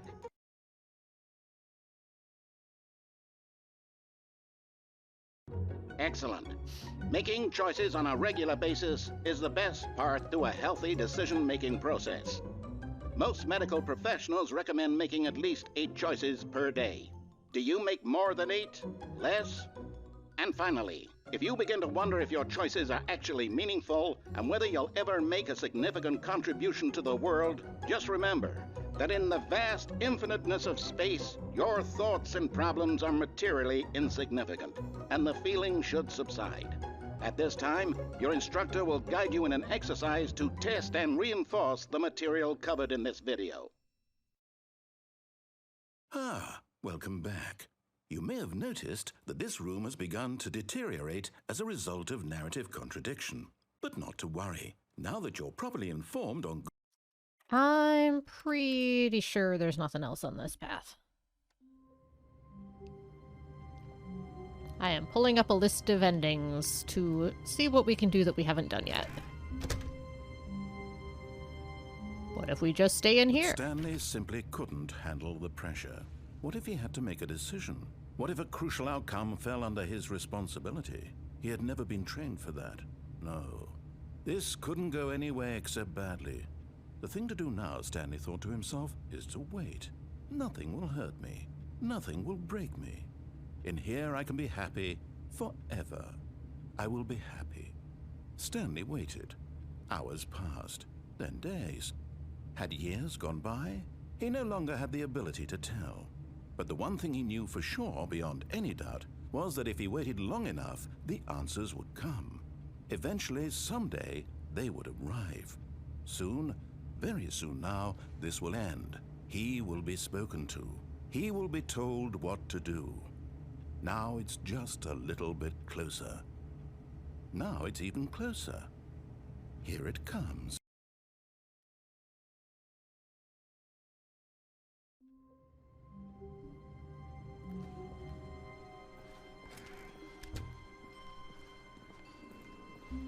When Stanley came to a set of 2 open doors, he entered the door on his left. I don't get to go through the office anymore.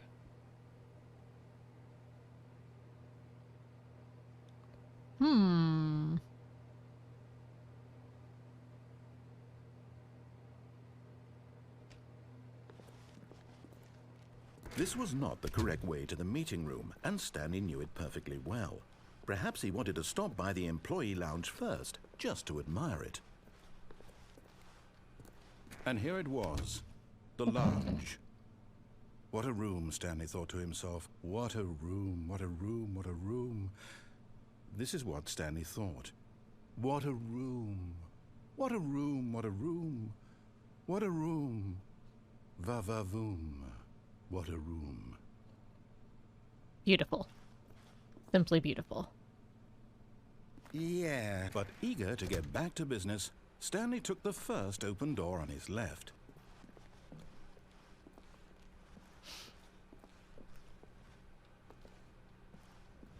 Stanley was so bad at following directions, it's incredible he wasn't fired years ago.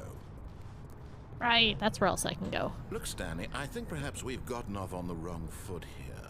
I'm not your enemy, really, I'm not. I realize that investing your trust in someone else can be difficult, but the fact is that the story has been about nothing but you all this time. There's someone you've been neglecting, Stanley. Someone you forgot. What? Knew I'd been missing something.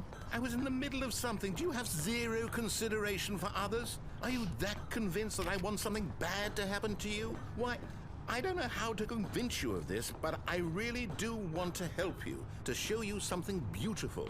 Look, let me prove it. Let me prove that I'm on your side. Give me a chance. Danger. Danger everywhere.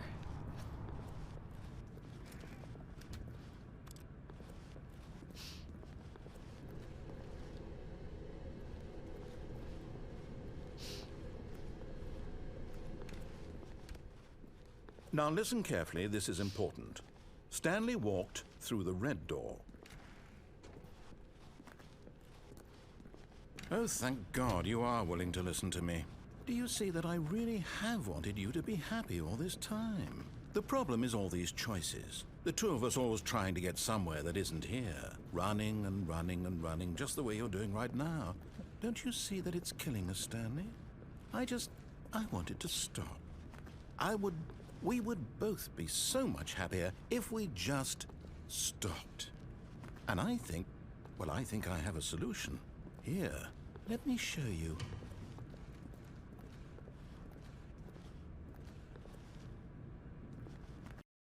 I found a door. What do we want? What are we looking for? Good evening. Yeah, I hadn't really thought much about this game in ages either, and they announced something about the Ultra Deluxe, and I remembered I hadn't played it in years, and yeah. Here, yes. Oh, it's beautiful, isn't it? If we just stay right here, right in this moment with this place, Stanley, I think I feel happy. I actually feel happy.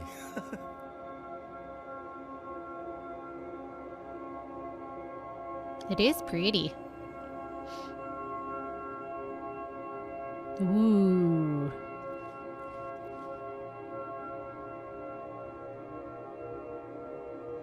Okay, that is making me slightly motion sick. No, wait. Where are you going? Okay, I'll try again. Right. Where were we?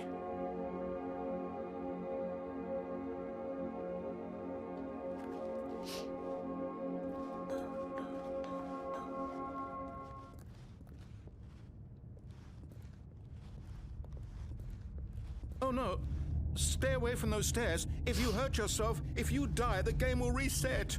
We'll lose all of this.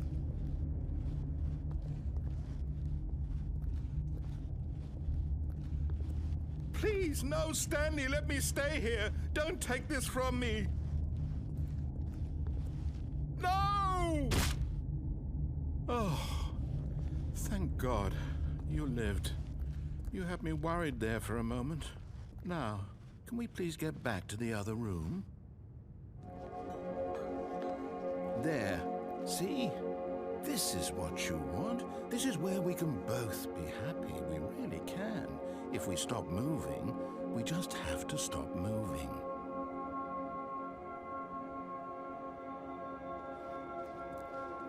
But that's not how game mechanics work, narrator. Stanley, go back. There's nothing good that can come from this. No. No, no, what do you do? Do you just not believe me? What can I say to convince you?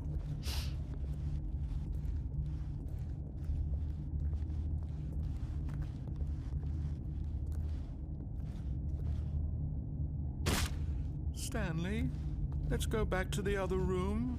Can you do that for me? Yes, perhaps you can. Perhaps you finally see what I'm talking about. I know you'll see that we can't be happy if we leave this place. You can see that, can't you? Nope, this room still makes me real motion sick. Sorry, narrator. No, perhaps not.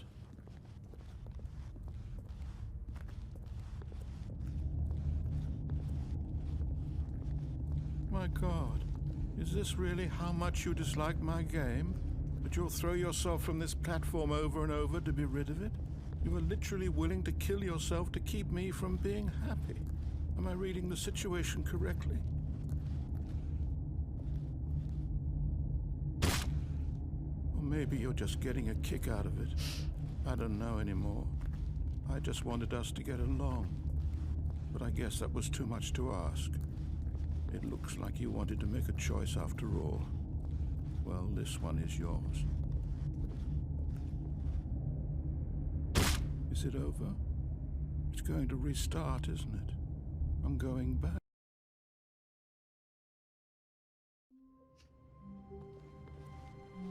Already this was uncomfortable, and Stanley decided that as soon as he found a new space he felt safe in, that he would never leave it again in his life.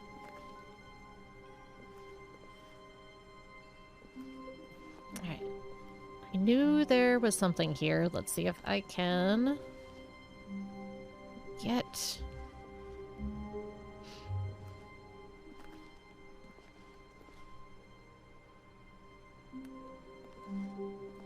There's a way to go out the window. I can't remember how to make it work. Hang on. I'm gonna see how to get us out the window.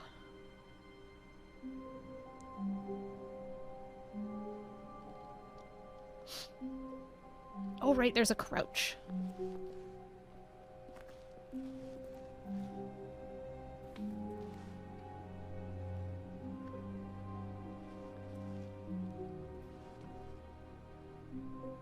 There we go. At first, Stanley assumed he'd broken the map until he heard this narration and realized it was part of the game's design all along. He then praised the game for its insightful and witty commentary into the nature of video game structure and its examination of structural narrative tropes. So, now that you're here, what do you think? Isn't this a fun and unique place to be? Why don't we take a minute just to drink it all in?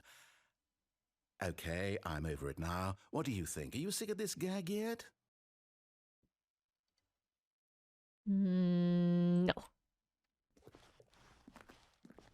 Ah, then in that case we'll continue. But now, here comes the real question. What do you think would have happened if you had told me that you wanted this to stop?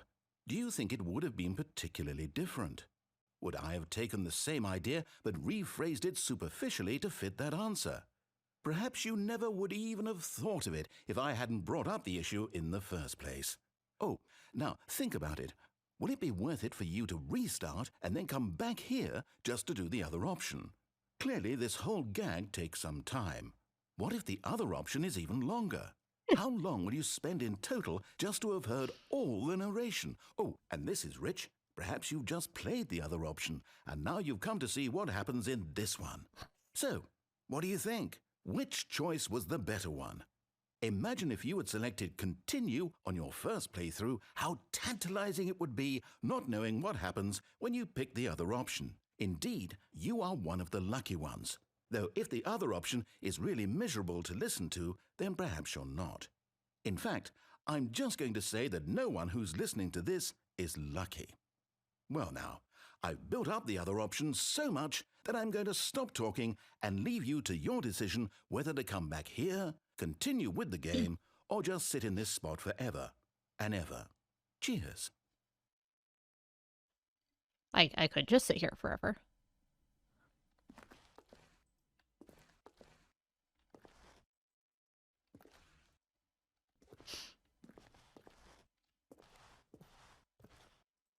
And now we restart.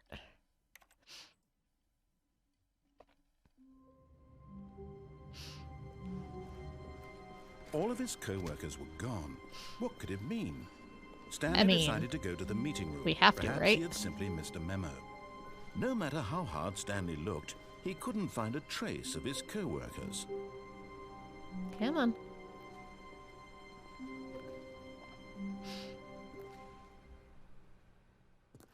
At first, Stanley assumed he'd broken the map, until he heard this narration and realized it was part of the game's design all along. He then praised the game for its insightful and witty commentary into the nature of video game structure and its examination of structural narrative tropes. So, now that you're here, what do you think? Isn't this a fun and unique place to be? Why don't we take a minute just to drink it all in? Okay, I'm over it now. What do you think? Are you sick of this gag yet? Well, I don't know how to say this politely, but you could literally just hit escape and restart the game any old time you want, like right now. You could have done it just then. Now would also be an appropriate time to quit. Any of these points and so many, many more, all of them are appropriate. I'm enjoying what seems to be an internal conflict going on where you are literally unable to act on your own desires to restart the game. So, just to push the envelope, I'm going to try and make this as miserable as possible and see how long you can maintain. There once was a man named Stanley, who people considered so manly. But the truth must be told, he was not very old and was quite particularly gangly. What Stanley liked most was buttons. He pushed them like some kind of glutton. He did it all day in a meaningful way, but his brain had long ceased to function. Which is why he is in this parable and lives an existence quite terrible. And if you are not strong and keep playing along, you too will become quite unbearable. Yeah. You too will become quite unbearable. Beautiful.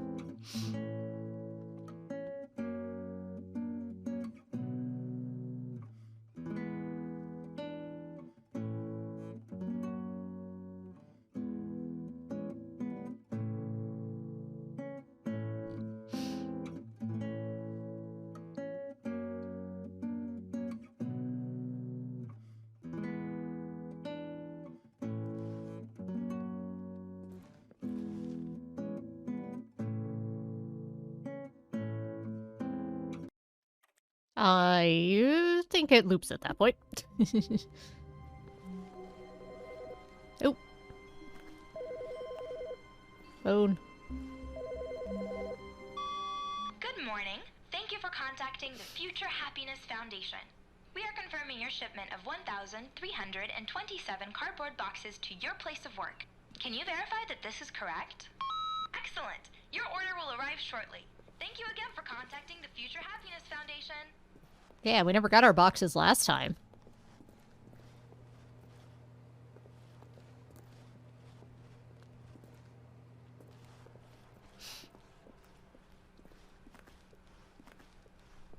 When Stanley came to a set of 2 open doors, he entered the door on his left.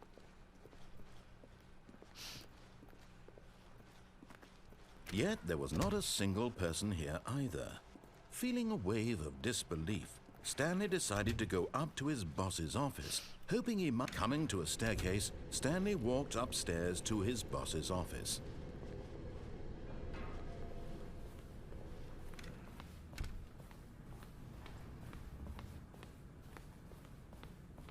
Here's the door.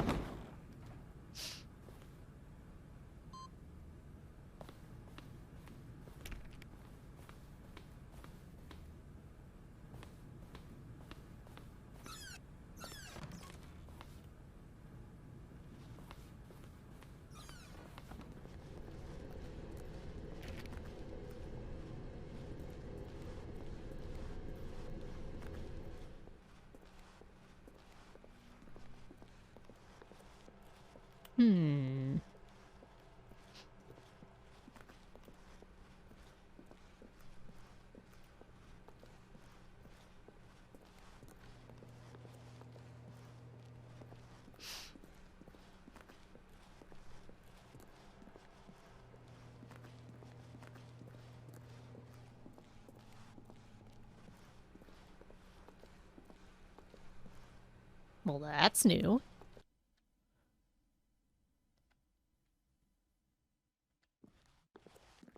You are now leaving. Okay.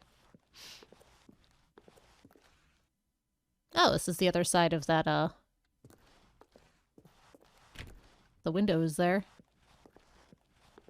Escape pod bay, floor 760.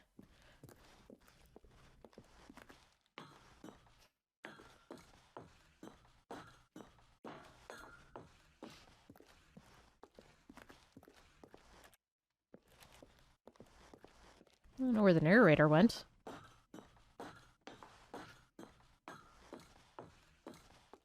Apparently we left him in the boss's office.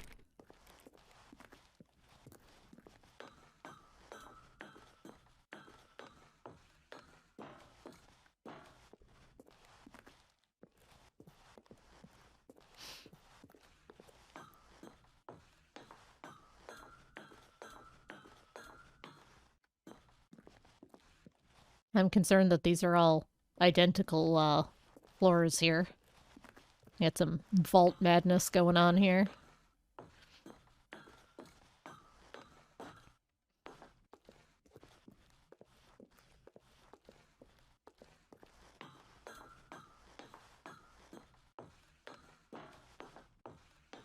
Nope, made it.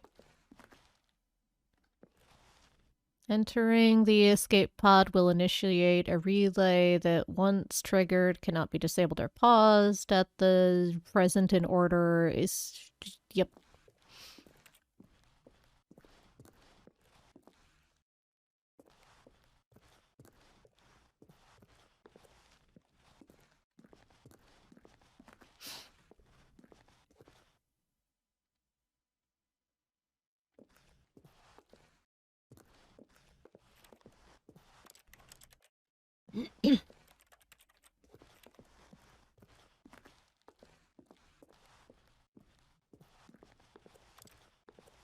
I can't see. Oh, there we go. That looks like an escape pod.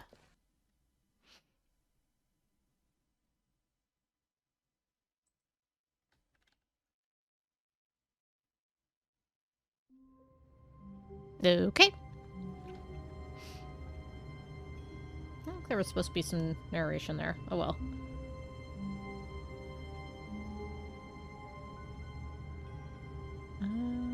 Let's see here. Oh, we didn't do the other way on the catwalk. All of his co-workers were... Wait, no. This isn't the right office, is it? Is this Stanley's office? Is it not?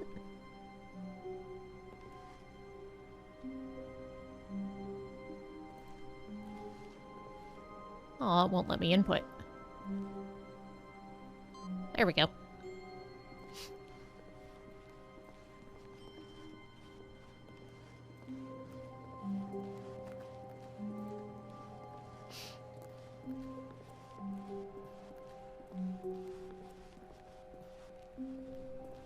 When Stanley came to a set of 2 open doors, this was not the correct way to the meeting room, and Stanley knew it perfectly well. Perhaps he wanted to stop by the employee lounge first, just to admire it. It was okay. But eager to get back to business, Stanley took the first open door on his left. Stanley was so bad at following directions, it's incredible he wasn't fired years ago. Look, Stanley, I think perhaps we've gotten off on the wrong foot here. I'm not your enemy, really, I'm not. I realize that investing your trust in someone else can be difficult, but the fact is that the story has been about nothing but you all this time. There's someone you've been neglecting, Stanley. Someone you've forgotten about. What? Really? I was in the middle of something. Do you have zero consideration for others? Are you that convinced that I want something bad to happen to you? Why, I don't know how to convince you of this, but I really do want to help you, to show you something beautiful. Look, let me prove it. Let me prove that I'm on your side. Give me a chance. Now listen carefully, this is important. Stanley walked through the red door. Aha, perhaps you misunderstood. Stanley walked through the red door. I still don't think we're communicating properly. Stanley walked through the red door. All right, fine, go ahead, Stanley. You want to know so badly what's out there? You want to find out what lies at the end of this road you've chosen? Well, don't let me stop you.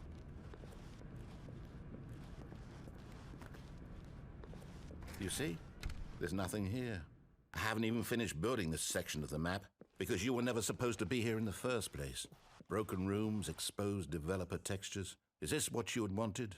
Was it worth ruining the entire story I had written out specifically for you? Do you not think I put a lot of time into that? Because I did. And in the end, it was all for nothing, because this is what you wanted to see. Help me here, Stanley. Help elucidate these strange and unknowable desires of yours. What would have made this game better? What did you want to see? Vehicles? Skill trees? Work with me. You've given me absolutely nothing so far. Tell you what, let me take a stab in the dark at a new design and you can give me some feedback. There we go.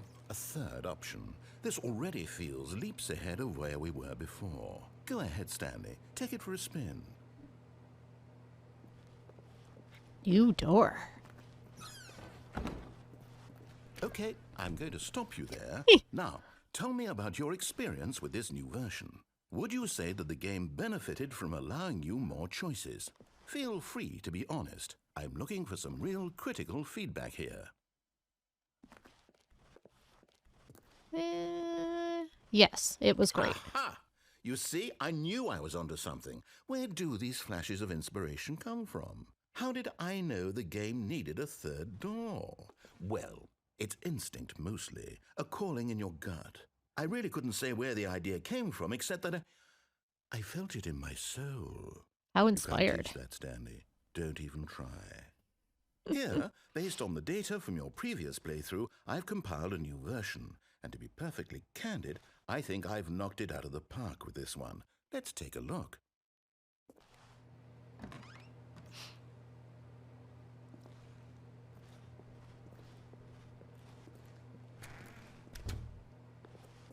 Ah, nice. Now, would you say that competitive leaderboard helped Oops, you feel motivated to keep walking through doors? Didn't get to see it. Again, honest answers, please.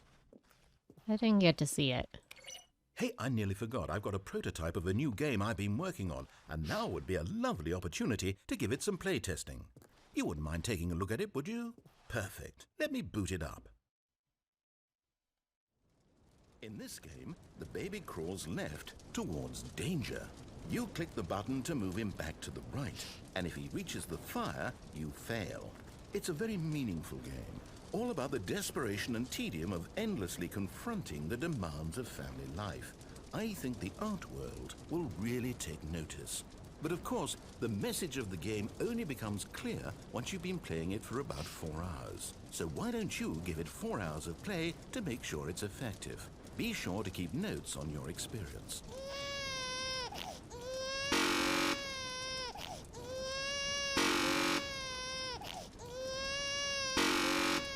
Well, I don't have 4 hours, so sorry, baby. You heartless bastard. Do it because you hate babies or purely to spite me? Because if it's the latter, well, I don't know what to do. I'm completely out of ideas. I can't think of a single thing that might improve the experience for me. I'm not even going to try. I'm out, I'm done. It's over. Thank you for playing. Your input was extremely valuable.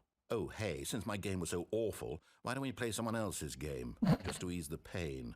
Let's see. What do we have here? Yes, this seems like it'll work. Let's give it a shot.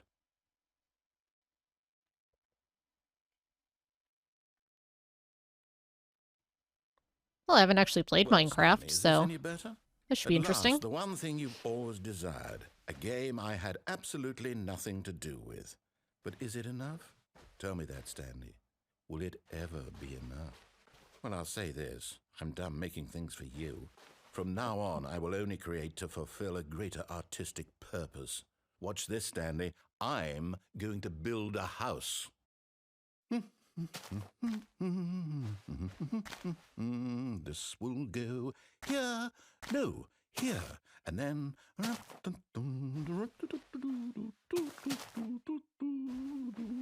Let's see, what does it need? Yes, of course. And just to finish it all off, yes, it's complete. I made this, Stanley. Look at it. Gaze upon my work of art and feel ashamed at your own inadequacy. Ah, but you've only seen it from the outside. You've only gotten half the experience. Please, step inside and make yourself comfortable. Isn't it grand? Isn't it perfect? It could only be better if... Wait, that's it. We must rebuild it out of diamond. Diamond everything. Yes, yes, yes. Come along, Stanley. We have to go mining.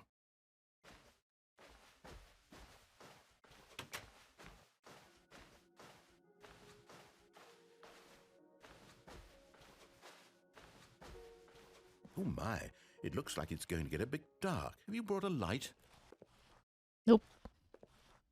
Is that a problem?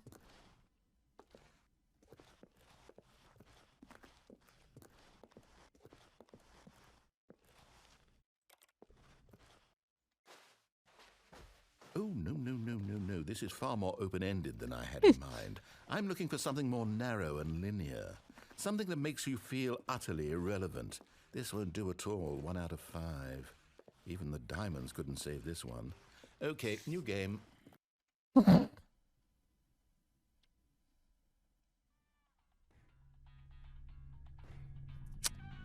Nice.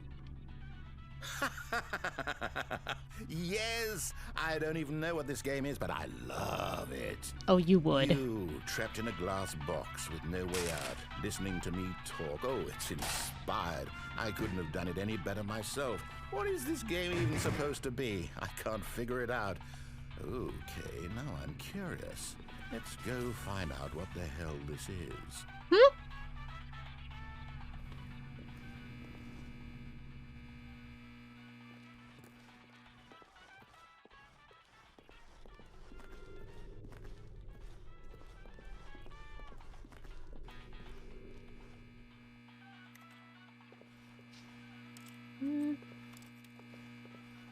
Okay.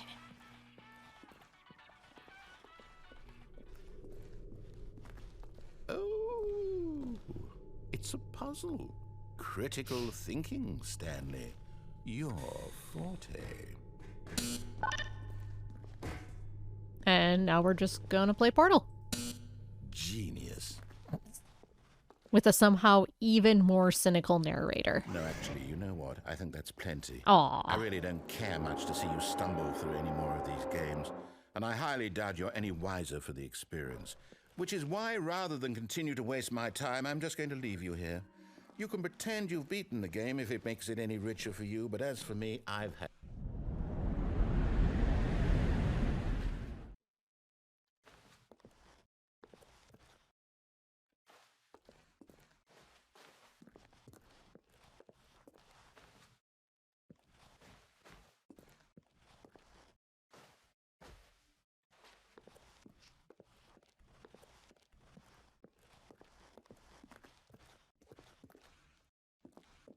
This all seems totally safe.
Not sure if there's anything I can do here.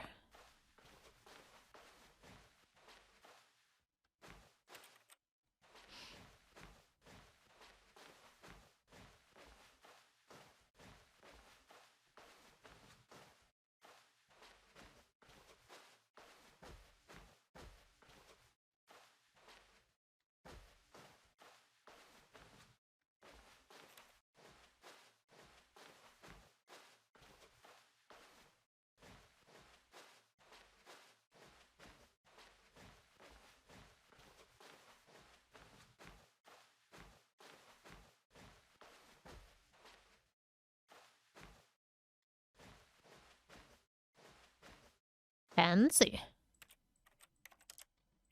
I can do nothing with it. Alright.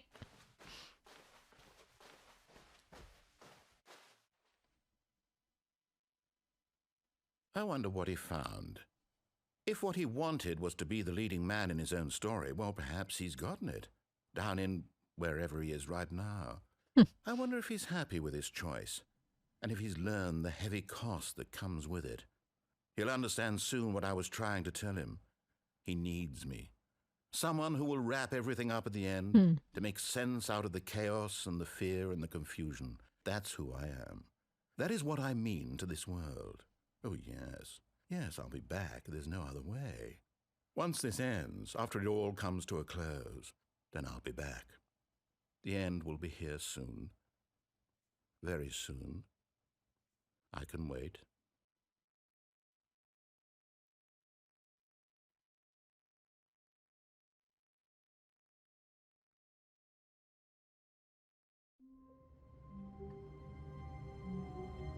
Oop. Last input.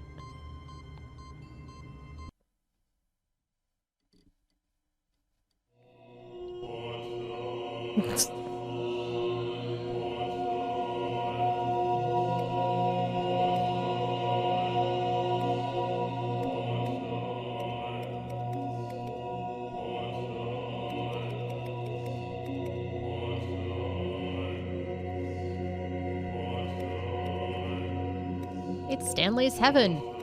Infinite buttons. Ah, they turned back on. Buttons.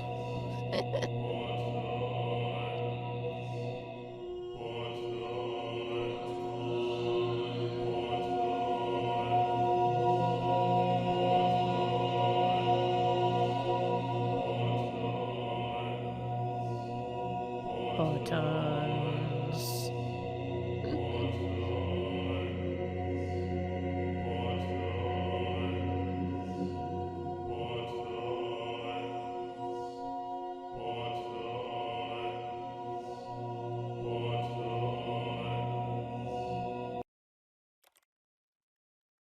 think that's a lot of paper. All of his co-workers were gone. What could it mean? Copier Stanley went decided nuts. to go to the meeting room. Perhaps he had simply missed a memo.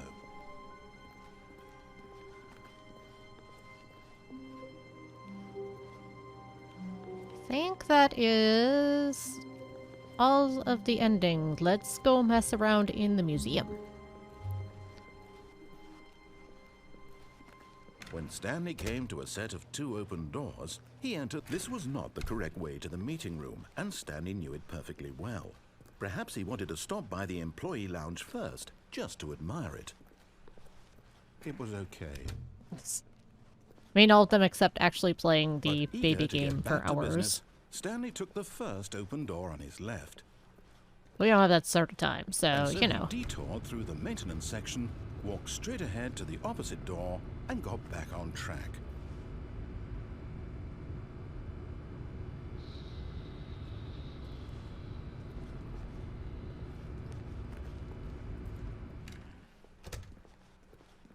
That's right, it's Yet further there ahead. was not a single person here either. Feeling a wave of disbelief, Stanley decided to go up to his boss's office. Coming to a staircase, Stanley walked upstairs to his boss's office.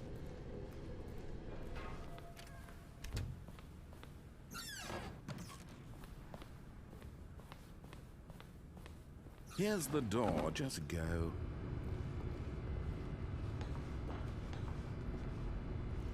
This is the lift I'm looking for.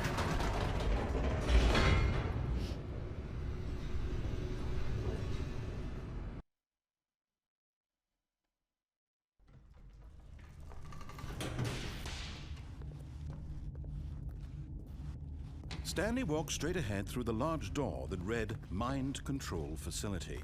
Although this passageway had the word escape written on it, the truth was that at the end of this hall, Stanley would meet his violent death. The door behind him was not shut. Stanley still had every opportunity to turn around and get back on track. At this point, Stanley was making a conscious, concerted effort to walk forward and willingly confront his death.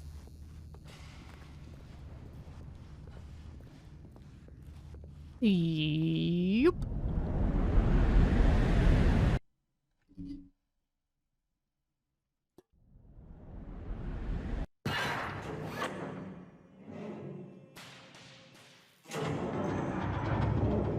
As the machine whirred into motion and Stanley was inched closer and closer to his demise, he reflected that his life had been of no consequence whatsoever. Stanley can't see the bigger picture. He doesn't know the real story, trapped forever in his narrow vision of what this world is. Perhaps his death was of no great loss, like plucking the eyeballs from a blind man. And so he resigned and willingly accepted this violent end to his brief and shallow life. Farewell, Stanley.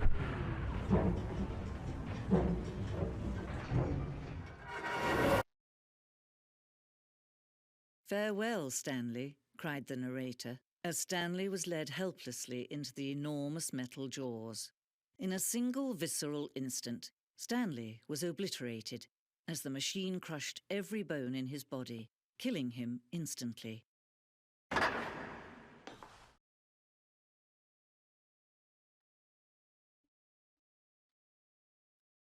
Let's check out the museum. Let's check out the museum. And yet it would be just a few minutes before Stanley would restart the game, back in his office, as alive as ever. What exactly did the narrator think he was going to accomplish?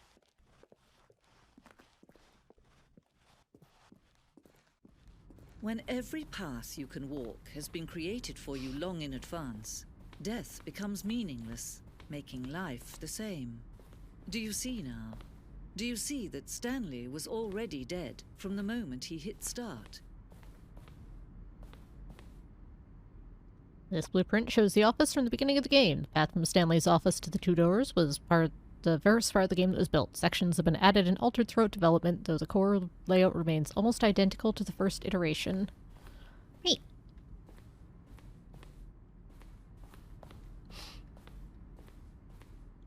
Pacing of this opening section was important to get right. The corridor has been moved and altered to make sure player reaches 2 doors in a good time. Set of 2 open doors was the very first concrete piece of the Stanley Parable's design.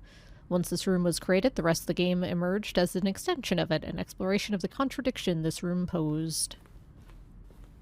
Filing cabinets. It's neat you get to take a peek at all the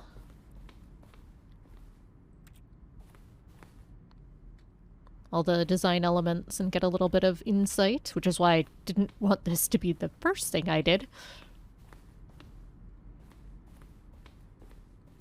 Button sounds. Selection of sounds used through the game when buttons are pressed. Each sound is a mix of a keyboard stroke and a synthesizer tone.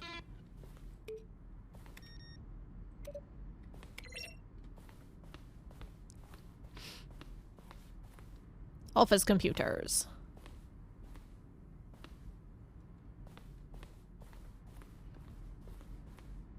Credits.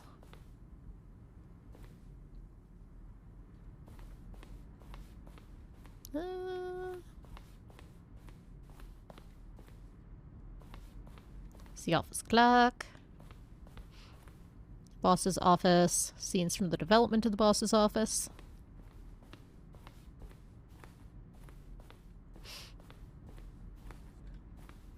I'm going to miss something. I don't do this in the right order. Freedom ending. It's the very first incarnation of the freedom ending in the game's alpha. Countdown desk. One of the desks from the early version of the countdown ending. Ah! Nice.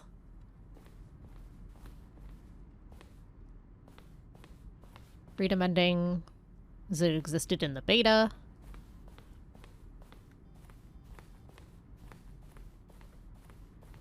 Monitor room elevator. For the time, the elevator in the monitor room could go up or down. Freedom above and countdown below. Abandoned this, players found it too difficult to remember what was up and what was down and placed the 2 endings together instead. That makes sense. Early version of the countdown room.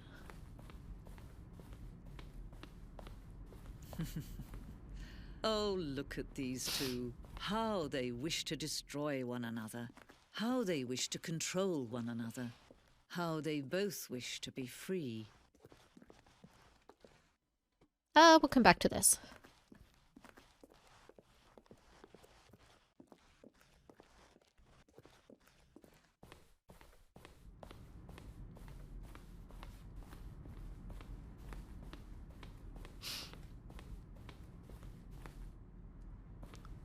The level that William, level designer, sent Davey the writer, kind of an audition piece. Strength this level got William hired to design the full game. Much of the environment has changed. Basic layout for the mock-up is still in the game. Neat.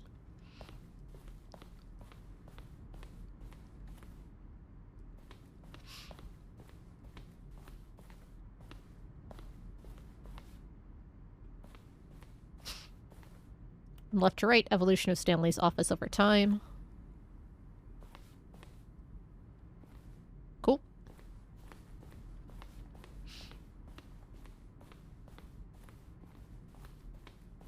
The lounge.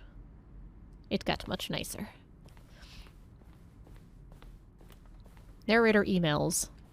For the second trailer we sent out, we asked people to email the narrator for questions. While we had initially planned to use these in further promotional materials, never found perfect use for them. Here are a selection of those emails. Will the game feature capybaras? Can I click through them? Nope. Starting your game in the works. Previous Stanley game is a work of art, standalone. You'd be censored. Ooh, desert boots.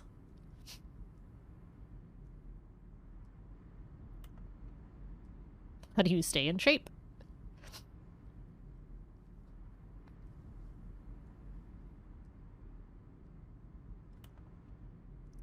Are you gay?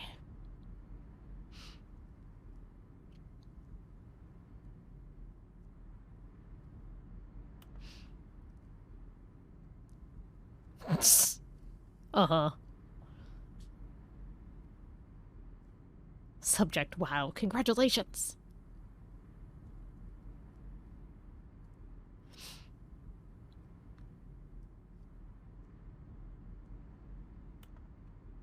Okay.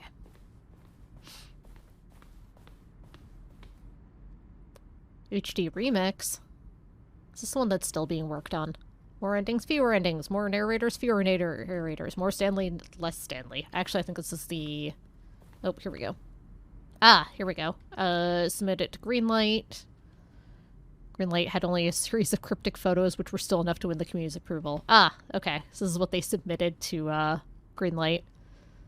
Point is to win. Am I going crazy? Maybe it isn't the same image. Was that clock there before? I don't remember. How do I go back? Can you check for me? The point is to lose. Larger words, words, words, words, words. Early in development, we designed an ending where Stanley would end up on a battlefield fighting aliens. The action game would become sentient and would wage war against the narrator. Realized shortly after starting to build it, it was far too jokey and on the nose for the tone of the game. Plus, some people interpreted it as making fun of people who like shooters, which was not our intention. That's fair.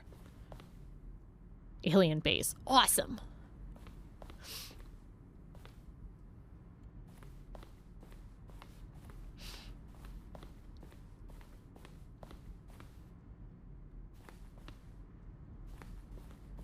Oh, it's the copier. Maintenance room. The office.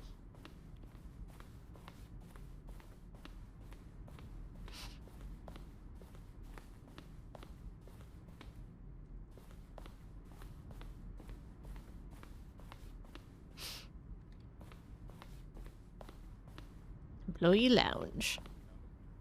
Early version of underground portion. Oh, outtakes. It's the kind of thing you pick up on intuitively if you have even the most fundamental understanding of good and bad game design. But of course, you being you, you'll probably spend the next hour trying to solve it. Here, I'm just going to make this easy on you. Stanley stood on the roof.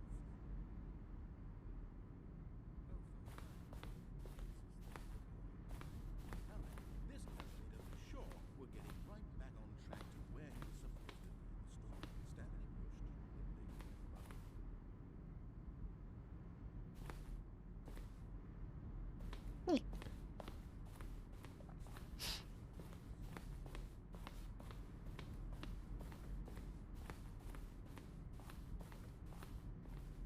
I think that's everything.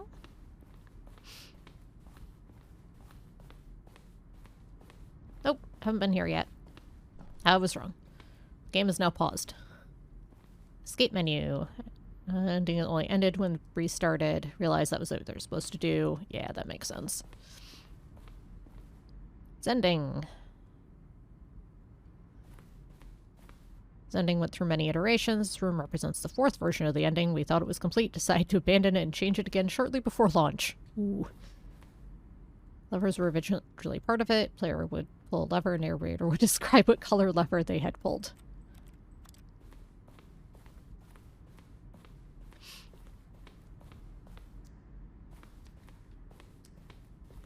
Cargo lift was intended to offer the choice of staying or jumping a different path. Also wanted the option of player falling to their death.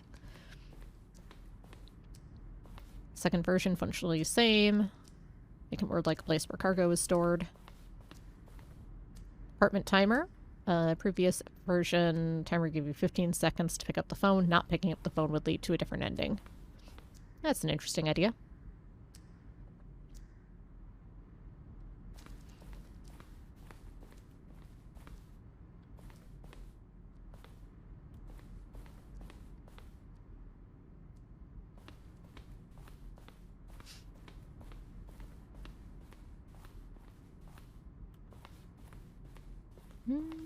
We've been through all of this.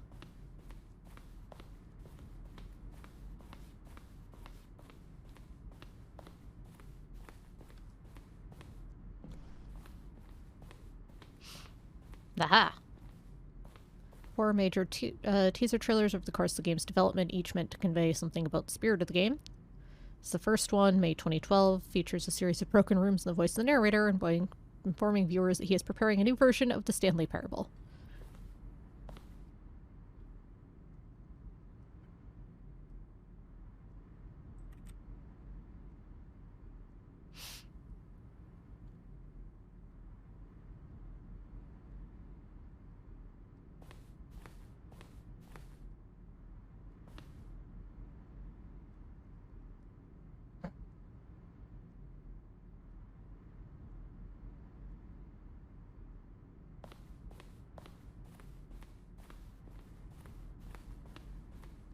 Okay. Meeting room.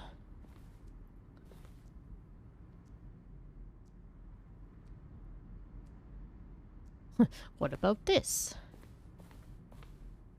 Flow hallways following the first two doors was important to get right, since players will replay them so many times. Discussed a number of designs. Ultimately, it was the simplest version that won out. That makes sense.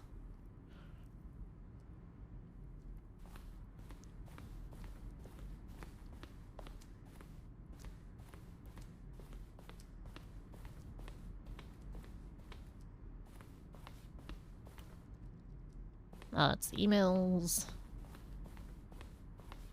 It's the war zone. And we're back here again.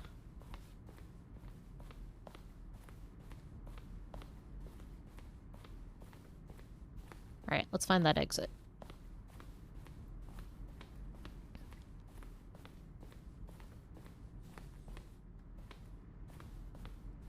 And by let's find that exit, let's completely fail to find the exit.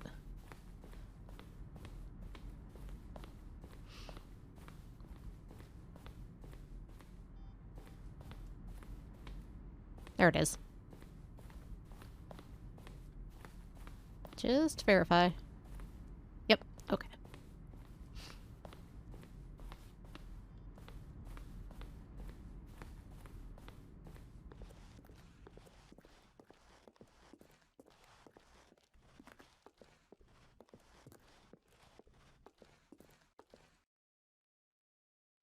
Can you see?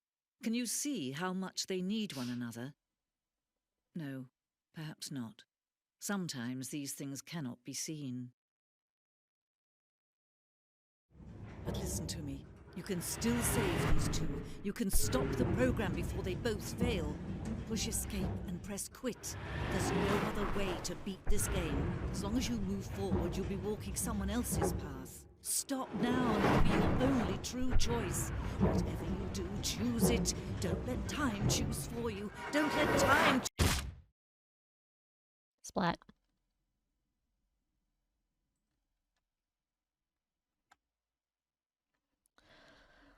Well, that seems like a good place to call it. That worked out quite nicely, actually, for timing. That was fun to revisit. There's so much clever writing and fun deconstruction in that game. Hopefully the new version eventually comes out. But yeah. Thank you so much for hanging out this morning. I hope you enjoyed this jaunt through Stanley Parable. I will be back tomorrow night with I am not sure what yet. But it will be something. Anyway,